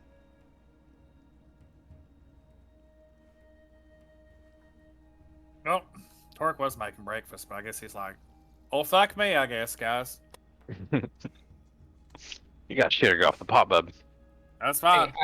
I tried to bring it up. I was all like, "Hey, we're technically down a guy in there." Everybody's like, "Yep, that's true. Let's go." Torque will get a message from Vorik, basically being like, "Hey, you know what to do." And Torque's gonna be fucking, yeah, I know. So as they go on, Torque will eventually catch up with them. What are you doing? Somebody's gonna make sure you don't get squished again. You're supposed to be a shadow of a shadow, man. You gonna be my shadow now? Maybe. Well, I ain't gonna fight too much about that. What did Jelric? Clayton say? Jelric, Clinton? This is Tarek. Clinton. Hey, Clinton! Clayton. Clayton. How we doing? I'm Call me drunk. Bill. It is a pleasure. Why are you wanting to go with us? What about Zim? They got enough. Running with them's kind of boring. Honestly, with his dad, like, there ain't much to do. Exactly. I mean, one can only go scout enough, and then there's nothing. I mean, Oh, so look, are you like a scout? You're a scout. I can scout fine, but I've only been doing it for a small amount of time compared to how much my father has. So, experience kind of wins, He's been doing it for a fucking 1,000 years. So, as I said, it gets boring.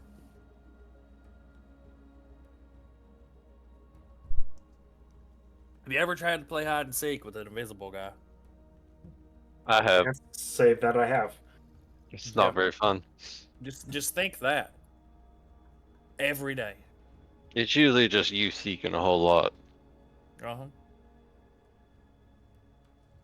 So let's I would like to be that guy for once, you know what I mean? He wants to be a hider. We could definitely use you. Yeah, I mean, not to like down this very happy send off, but we are down a man, and we do have some things that I kind of need to like distribute and shit, I mean, have at it, please. Okay. First off, we have this fucking scroll I don't know what to do with that we came here for Nero, and now he is dead. Have you opened it? No. No, I pretty much haven't touched it since I put it in my bag of holding. Why not What's open it? what if we asked it what its purpose was with Nero? I mean, don't you kind of feel like that's a null like point at this point? Like, I mean, maybe or maybe not. I mean, it could I still mean, be important. do What you if it's guys a have one-use like? scroll? It definitely is, because that dragon told us that like you can only use it like once every 100 years or something like that. And the dragon don't really care because like they can live through that. That's just like a fortnight for them or something. So while us people that have a finite time on this world, if we have a scroll that can answer us any one truth, then maybe we should like kind of ask it. And honestly, out of all of us, maybe Clayton should be the one that asks something about it. I'm gonna say you say us people like our parents aren't a fucking 1,000 years old. Yeah, that's kind of what I'm getting at.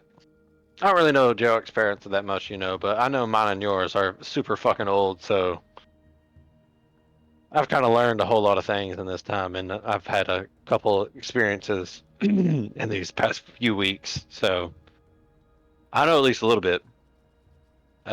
Clayton, I know we haven't talked much. I know your wife is dead. We could have brought her back with a skull of resurrection, but we sold that, and you could have talked to her in that bar in DeWatt, but you didn't. You talked to the dude that killed her. Maybe you want to see something about her, maybe something along those lines. Jelric, I didn't really pay too much attention, but I'm pretty sure you asked somebody about your father in DeWatt. Maybe you want to ask about that? I've already gotten my answer for that, I believe. I do not need to ask the scroll that. All right. But still, there's a scroll here that could answer us any one truth, and I feel like we should totally use it before we get back to the Draco Gym Islands. Because she did give us kind of like leeway to use it. I mean, if not, then fuck it. We'll just go turn it in and just say, hey, we didn't use it. You can use it whenever you want. Maybe she'll give us like a better reward at that point, but I don't know. It kind of feels like to have a gift horse in the mouth and like not use the gift horse or anything like that. I mean, how long is it gonna take? Like, is that something that needs to be decided right this very second, or do we have like a week? Well, I mean, if we walk there, then we might have a little bit of time to like decide on it. But if we go to like the nearest fucking spot to where we can just kind of get to the Draco Gym Islands, then we might not have as much time. Which right where we are, hold on, we have like maybe like a day or two like walk before we get to like the next teleporter. Walking straight to So? Dracogem, it will be 200 miles, and 30 miles is a day travel. Oh my god! So we'd be like, So we'd be like right around a week ish. yeah, like Yeah, about a 6, week. 7 days, something like that. Yeah. So we'd have a little bit of time, but you know, who knows what happens like in between then. Well, I mean, I even if think we it's go friendly. to the nearest portal, it's still. I mean, we still have like at least like a day or two beforehand, you know. There you go. Maybe you'll have something come up that you'll be like, "Damn, we should ask the scroll that." Well, now hold on. Gwen would sit down for a second. She's like, "No, hold on. Thinking about it now." And she look at Jelric and Clayton because like they're the only two that really know like about the shit with the orbs and what's the thing called, Dustin, that is like we put the orbs into? DRA, The Zenith. the Zenith. The Zenith, yeah. Well, if we ask something about the Zenith, maybe ask like the purpose for it and what it's exactly like meant to do. Then there you go. There's your question. I mean, that would be a valuable answer. That would be because I mean it is literally knocking away levels of magic from this world.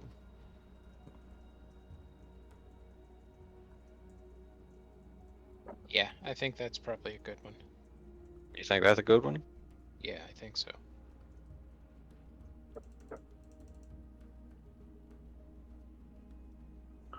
Oh, let me look at my notes for a second. I mean, as you said, shit or get off the pot.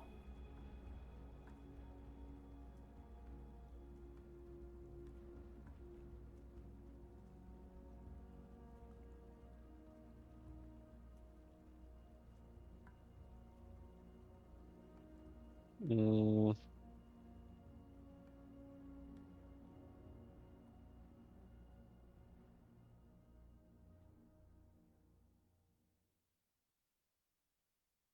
Where the fuck is Brana Nashim? Burning Hashem is right here. Oh, I gotta get my right. Hang on. There. Okay. Sorry, I was looking at my notes. I know we have a deed to a house there. Go to the blah blah blah.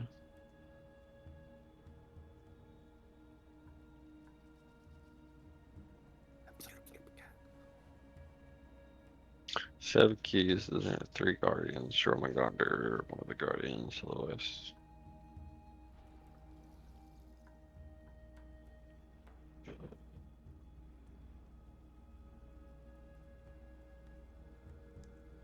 Fuck. Hold on.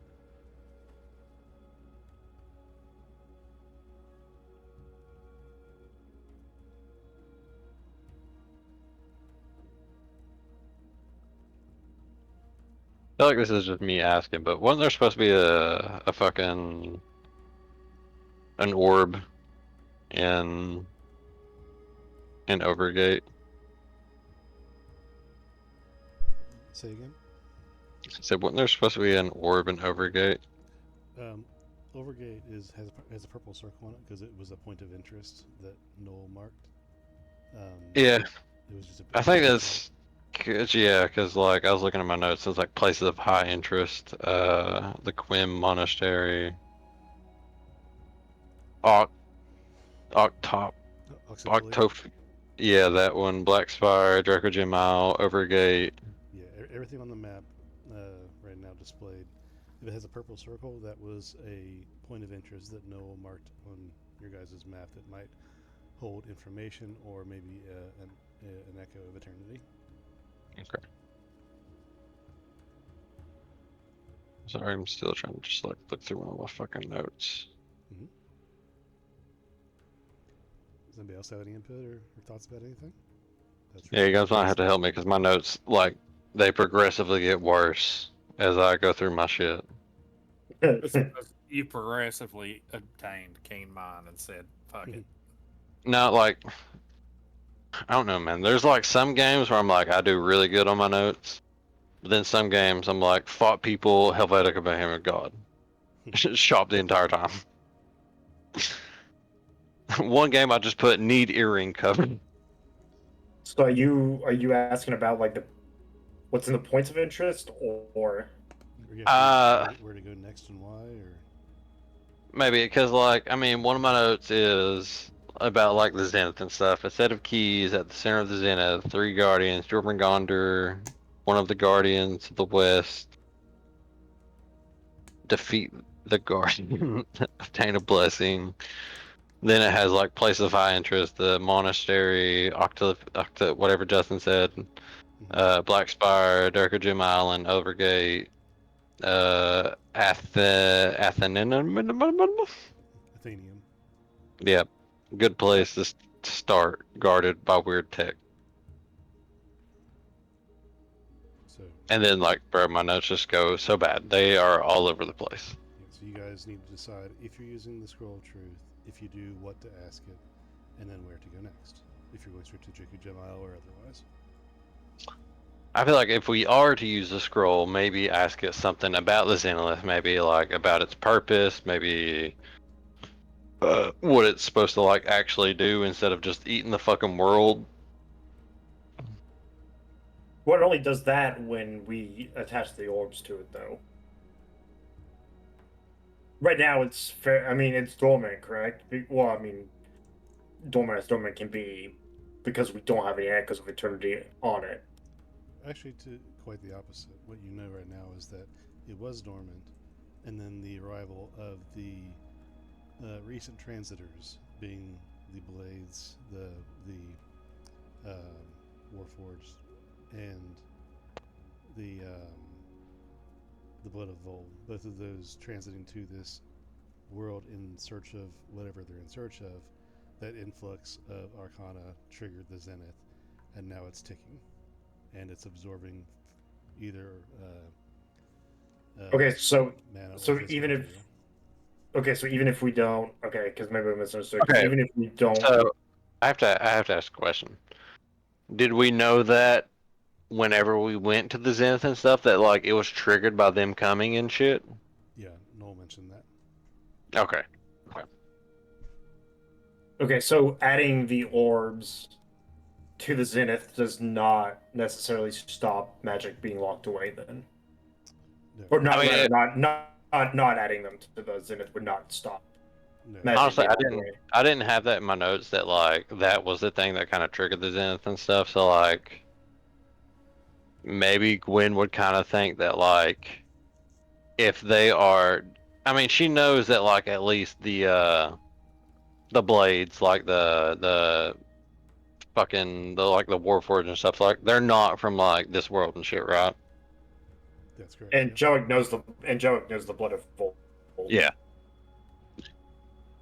So like she would know that like they're not really from Ecalthus and stuff. hmm So maybe in her head she would kind of put together that like the Zenith might be like a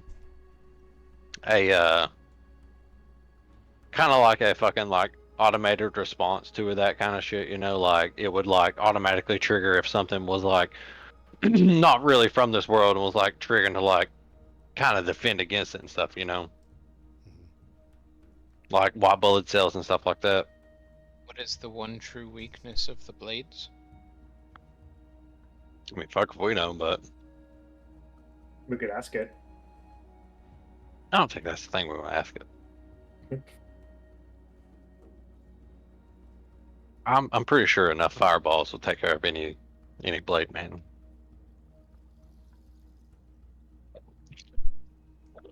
Right now, I'm all you just kind know of is that that's what triggered the Zenith. It's ticking. It's it is missing these echoes. Noel said that from his studies, if you put the orbs, the echoes into the Zenith to complete each succession circle in it, that it'll begin to block off levels of Arcana. And for a time, when doing so, for a time it will stop absorbing physical material. But leaving it alone means it's going to keep absorbing the physical material, the earth, the dirt, the trees, water, everything around it. Honestly, I feel like that would be like one of the first things I'd tell Torek though. I'd be like, hey man, I know you're with me, but something is eating the world right now. There's something is eating the world. Mm-hmm. Hmm.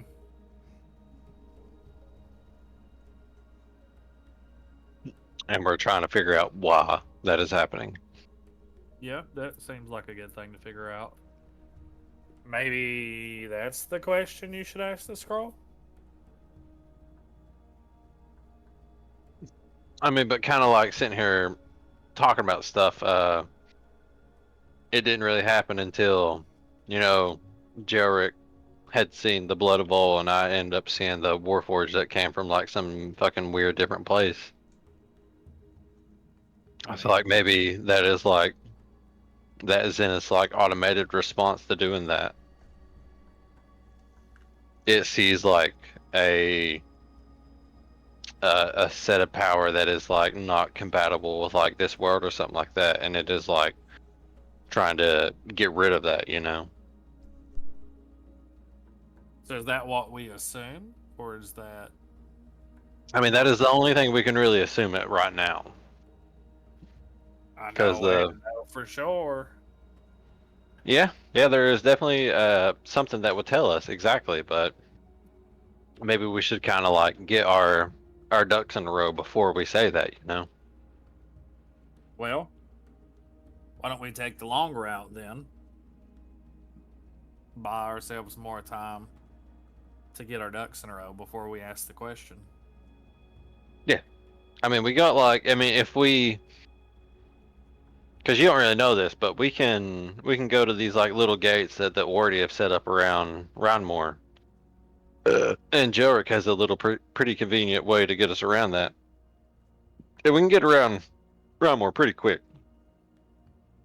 But, I mean, if we could just go straight to the Draco Gem Islands, we'll have a little bit more time, a little bit more thought to, like, articulately think of what we're thinking of. And we can ask, like, the really important question then at that point, Because that dragon did give us, like, leeway to ask whatever we wanted before we got there and, like, give it back to her and stuff.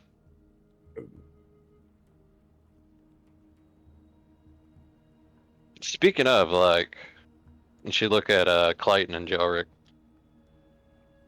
Did you guys like see Anubis or anything after everything was said and done? I kind of feel like he'd be like glad that we got rid of his fucking underling or something. I haven't seen him.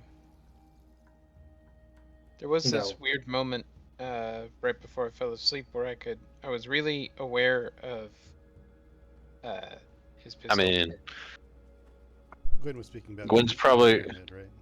yeah, I was gonna say Gwen will probably roll inside. Yeah, she was talking about while she was almost dead and unconscious. Did you guys see Anubis? Oh yeah. No, what did he say?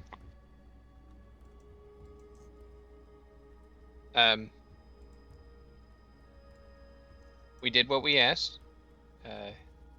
He wouldn't let us have Nero.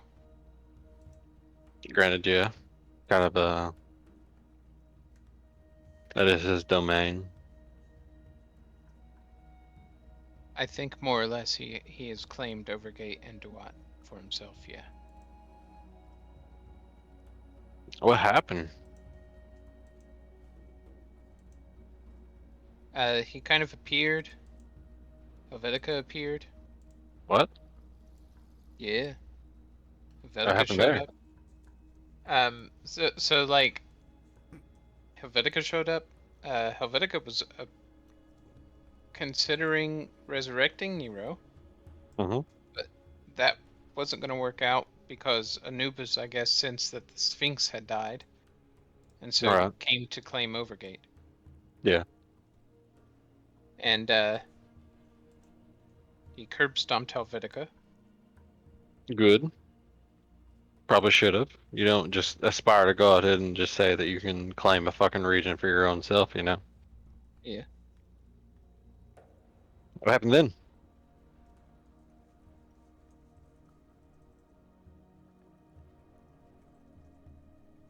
I think Like, I that's about didn't. it. I mean, I didn't see Helvetica or Anubis like anytime I woke up afterwards. They just like leave out. They were like, "All right, peace out, guys." I mean, Helvetica pieced out for good, What? from what I was told. What do you mean? Why don't you ask Clayton? What do you mean? Yeah, Anubis like killed him? Question mark. Anubis did? Yeah. She's gonna roll insight. I mean, how did he do that? He never was able to do it beforehand. Was he just able to do it because the Sphinx was dead? I'm not gonna lie. I rolled a fucking natural 20 again. I'll show it right here. I know you didn't tell me to roll or anything, but I did it anyway. This was for insight. Yeah, this for insight.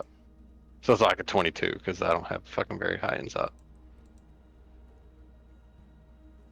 Let's use a better picture. What are we inciting? Was it checking Clayton's story that he's telling you? Yeah, that Anubis took care of Helvetica. He did. He ripped out his heart. Bro, you shot him. I fucking heard it. Make either a persuasion or deception roll, Clayton. Don't tell us which one. Just roll the dice and tell us what the number is. Neither. I don't think it should be either. I'm not lying. A god shows up and says, well, you can choose to let me do whatever I want to you and your gang, or kill this bird. There's no choice there. There's no choice. I got you. This roll persuasion, but it's not for this. It is for Gwen's perception of you, if that makes sense. It's for you to persuade yourself. Yeah. It's not against you telling the truth or anything. This is just Gwen. Yeah. It was Gwen just being a dick right now. Yeah, so what you're saying, Clayton, is absolutely true. You've not said a false word. Gwen, you're feeling weird. What happened to Helvetica? You believe him, but it's... Yeah, you're just not fully committed. That is what I'm saying, Clayton. What happened to him? Because beforehand we talked to Anubis and he was. I'm pretty sure I asked him about like Helvetica and that town, and we even talked to like the Sphinx about it, and there was like nothing they could really do because they're gods, you know.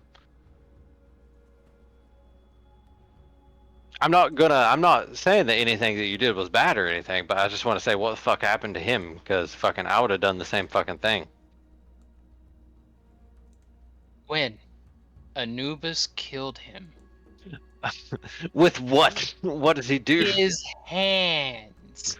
He His hands. plunged his hands into Helvetica's chest, pulled out his golden heart, Okay. and then asked me to shoot it, lest anything he wanted to do would happen. Okay. That's the part I didn't get. So I thought that like Anubis just did it and like it just wasn't. Do you believe though, for even a second, if I hadn't shot him, Helvetica would have been walked off fine? Well, see, I didn't even know that part. I just like the way that we were talking that like, you know, Anubis was saying that he couldn't do shit because like Helvetica became a god and there was like some like hierarchy in the fucking like god rulebook or something that like they couldn't touch each other or something like that. I'm not condemning anything that you did. I think that was awesome. I would have done the same fucking thing in like a heartbeat. I just wanted to know. If anything, I have more respect for you now. Torque I think- chuckles at I think you're a cool motherfucker now because of this. Torque How many of chuckles. us, like, bro, I may have killed a Sphinx and incidentally one of our friends, and that is really bad, and I feel really bad about it, but, like, you killed a fucking god. I really don't feel like I did. My, Or my dude, you have the gun of death. How the fuck do you think you not did that? Perhaps we can find the answer. We should maybe focus on something else. Yes. That is true. I'm What's the getting thing? sidetracked.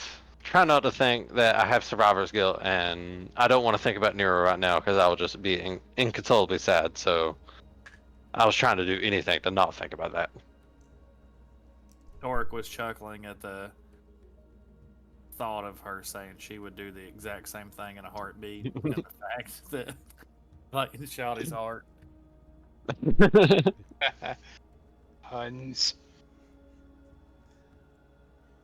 So we're going to wrap this up pretty soon, just for time's sake, to be respectful of everyone's time.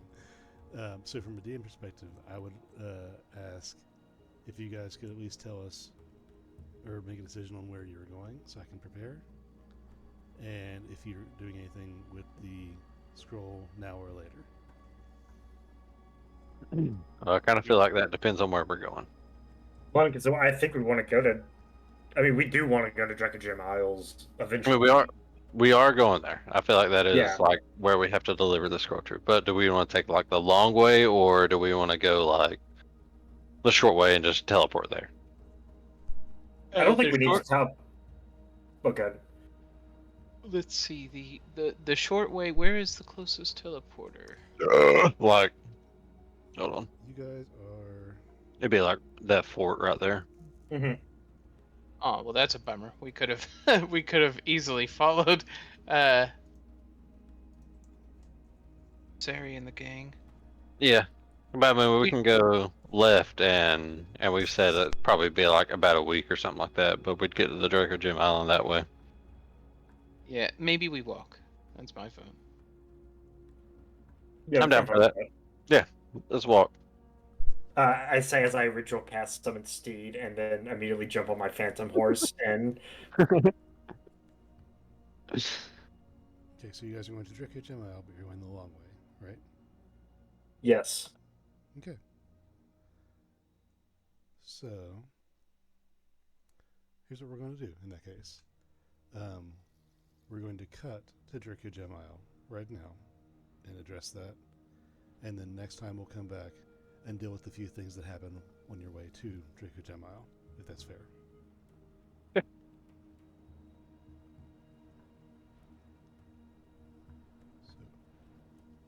So having traveled about a week or so, a little ragged from the adventure and the things that happened therein, you walk back up to the cove where the Draconic Conclave is, and you hear chatting, as you did before, the first time you walked up to the Conclave.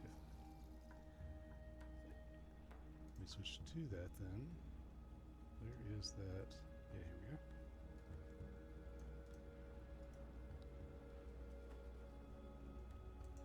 And the chatting you hear comes from Kythun, the crystal dragon, who says... The gold dragon looks like he's shitting his pants. I never noticed that before. I told you I saw them. I saw it in them. I knew they'd return. Give me my gems, Javier. And the emerald dragon replies, Bah, take them. Don't assume you knew this was anything but sheer luck. And you guys fully enter the Conclave's cove. And the four large dragons sit there expectantly. And the little purple amethyst dragon scrabbles up to you as you enter the cove. And Terran says, first he looks at you and kind of sniffs and looks at you. He scabbers about and looks behind you and behind Jelric. Where's Skelkin?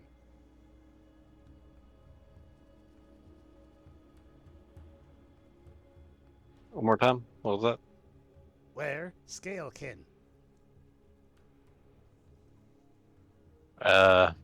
if you're referring to Nero, he is.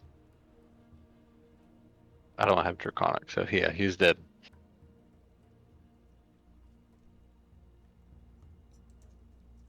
He gone? You lost? Gwen will pull out the scroll of truth now. We didn't lose, but he's gone. You lost Skelkin. Go find him. I mean, we didn't lose him. He's dead. You see Kythun come over and he kind of like, not scoop up Taryn, but kind of usher him back to his hoard pile and begins talking to him in a very hushed tone. But Skelkin never learned, not Giantkin. And you see Kythun nod his head and whisper more words to him. But Taryn said. I know. But listen. And then he continues on again. Indrina, finally properly welcomes you back. Greetings on this fine day. I assume you are returning because you have what I asked for. Yeah, we haven't used it yet. I know you said we could like use it one time. We kind of haven't really thought of like a proper thing to ask it yet, seeing how the dude that like really wanted it is kind of not here now. Do you not wish to use it? No, we do. We just don't really know what the fuck to ask. Would you like to extend this favor for, say, a year? If you need to use it within a year, you can come to me, and I will let you use it, but not after, as a kindness for your loss. I'm gonna kind of look at Jelric and Clayton. Should I just ask about the thing right now? It's up to you. I don't see any harm in it either way. Listen, I just killed a man. Okay, you should definitely not leave it up to me.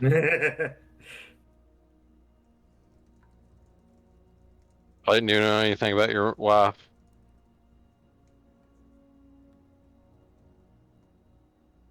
I just No, want to I ask think you. I think I got what I needed from her killer in Dewat. All right, then. And Gwen would look at the dragon and be like, "You sure it's okay if I use this real quick?" That was our agreement. I have no issues. And she would look at Jelric and be like, "What exactly should I say? Should I ask what is the purpose of the Zenith?" And then she'll kind of look at the dragon. Can I ask like, would it like an elongated question be okay? Could I like maybe say like what is something and then what is something else? Is that all right with a scroll? The intent of your question will be understood, and the answer will be very inclusive and complete. Now Okay. remember, asking the question is the most important part. You must make sure you're asking a question that is relevant, that is factual, and can be answered factually. Something that doesn't necessarily have to detail what happens in the future. Or something that has an opinion. So she would look at Jelric and be like, "I want to ask what is like the purpose of the Zenith? Rather than purpose, I would say function. What is the function of it?" The purpose can be done. That is more arbitrary. The function, what it's logically supposed to do, that would be easier to answer. What do you think that I should say? Like, what is the function of it, and how could I reverse it if possible? If it is able to answer a conjoining question like that, then yes. And that's like kind of what I was getting at when I asked the dragon that. Like, could it be like an adjoining like question or anything like that? I would ask it in that totality and see. I mean, either way, we should be able to get the answer, but definitely use function. Don't use purpose. Okay. If I may. Because like, yeah. It sounds like you're debating between two questions of a thing. If I may interject my wisdom, I would ask it to simply explain the thing, and it should include everything that is relevant. She'll look over to Jelric and Clayton, like kind of like put her hand up, like, "You, what do you think?" Yeah, do it. Yeah. I mean, if it's going to include everything relevant, then yeah. Explain what the Zenith is and what it does and stuff like that, I guess. Yeah. And she'll kind of like look one last time at the dragon, and be like, "You're completely sure this is okay? I just want complete consent for this."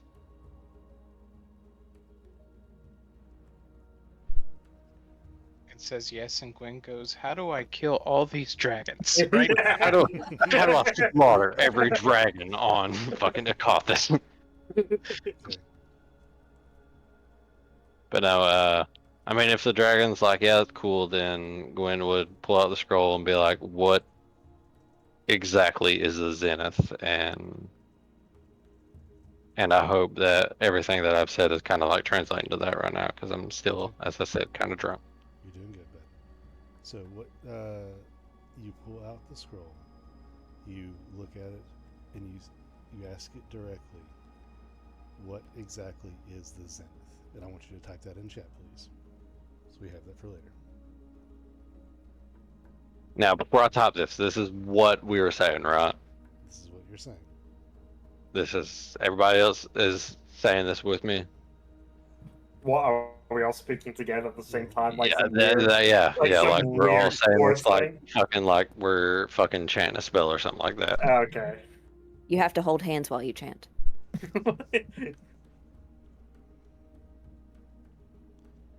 Anywhere else is not appropriate unless it's consensual. Okay. Channing, you may now open the scroll The scroll. and share that if you want to. But as you ask this question and pull open the scroll, the paper flies out from between the two halves of the scroll holder, the casing that it is in, and the scroll folds and bends through the air and comes to rest in front of your face, Gwen, and a flash of knowledge blinds you, and all you see is white. All you hear is a ringing in your ear as the comprehension seeps into your mind. And that is where we will pick up next time. No. Oh god, Gwen found an Elder Scroll. I'm just gonna say something that Brianna just sent me that I just now got to see. Somebody in my family is named Stannis. And Stannis is the fucking Manus from Game of Thrones, and my bloodline is fucking secure now. Okay, so a few things I want to say. First off, I need to. Who we lose? Nope, I'm getting back on. I accidentally clicked off. No, that's fine. It's not in here. Let me ask you. After you guys go finish at Draco Gen, do you have a clue as to where you're going, so that I know what to do? Fucking no, dude. I don't know. I don't know. I don't know if they have a clue, but I have no fucking clue where the hell we're going after this. Depending upon, I suppose, the answer, I might have an idea. Okay.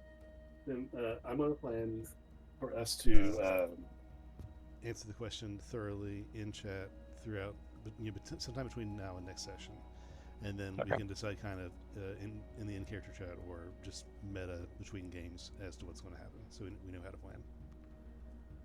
Right. So there's that. And the only other thing I wanted to say is that the original thing, that the original what happened from the end of last game was that the rock did fall, and Gwen and Nero were both dead and there was going to have to be some sort of reconciliation for that. And then Channing messaged me and said, "Hey, if both of us are dead, I want to use my last action to save Gwen." So it was Channing's choices that did save Gwen, and I wanted to make that clear. Aw, that's awesome. Yeah, That's thank kinda God. cool. I will say, side note, Channing messaged me at one point, and he's like, "Hey, Dustin asked me what I want to do with my guy," and then Dustin never messaged me that same thing. So I never considered getting a backup character. So I will have survivor's guilt for the rest of this campaign. I think I that's. feel like a lot. I was like, I don't want Nero to die for no reason. Yeah, no, I would have had more messages to you, but Channing was on top of messaging you how much you like Gwen, and then messaged me back and had all this lined up before I could even move. No, what bro. what happened if Lasari like came in and was like found Gwen like completely dead? Should have killed all you guys. Yeah, I was gonna say between her, Torn, and Vorik, we probably did a TPK. Fuck. We started this game with like new characters and stuff. Yep. There was talk about Lysere looking Anubis in the eye and taking Gwen to resurrect her regardless of where they were, but thankfully that did not have to happen. I'd been fucking mad if Gwen died and Anubis was like, "Nah, man, nothing I can do about it." Like, man, fuck you, fuck you, dude. You could have done anything about this. I mean, Anubis Ain't was nothing not I can do about prepared. it. Like you're the main one that can do something about it. Anubis was not prepared to start beef over Vorik and his undying body. Well, Sarah would absolutely start a holy war over Gwen. Bro, it'd been funny because like with like Vorik, it would have been like he had to deal with like Malar, and then fucking like Saloon and fucking and Sylvanas and shit. But like Glenn would just be straight up like Sylvanas, like fucking coming down at him. Maybe like Saloon too, because I don't know if I've ever said it, but like Gwen does kind of like, just because Pell is like a person in her life, she would have like revered Saloon a little bit, you know.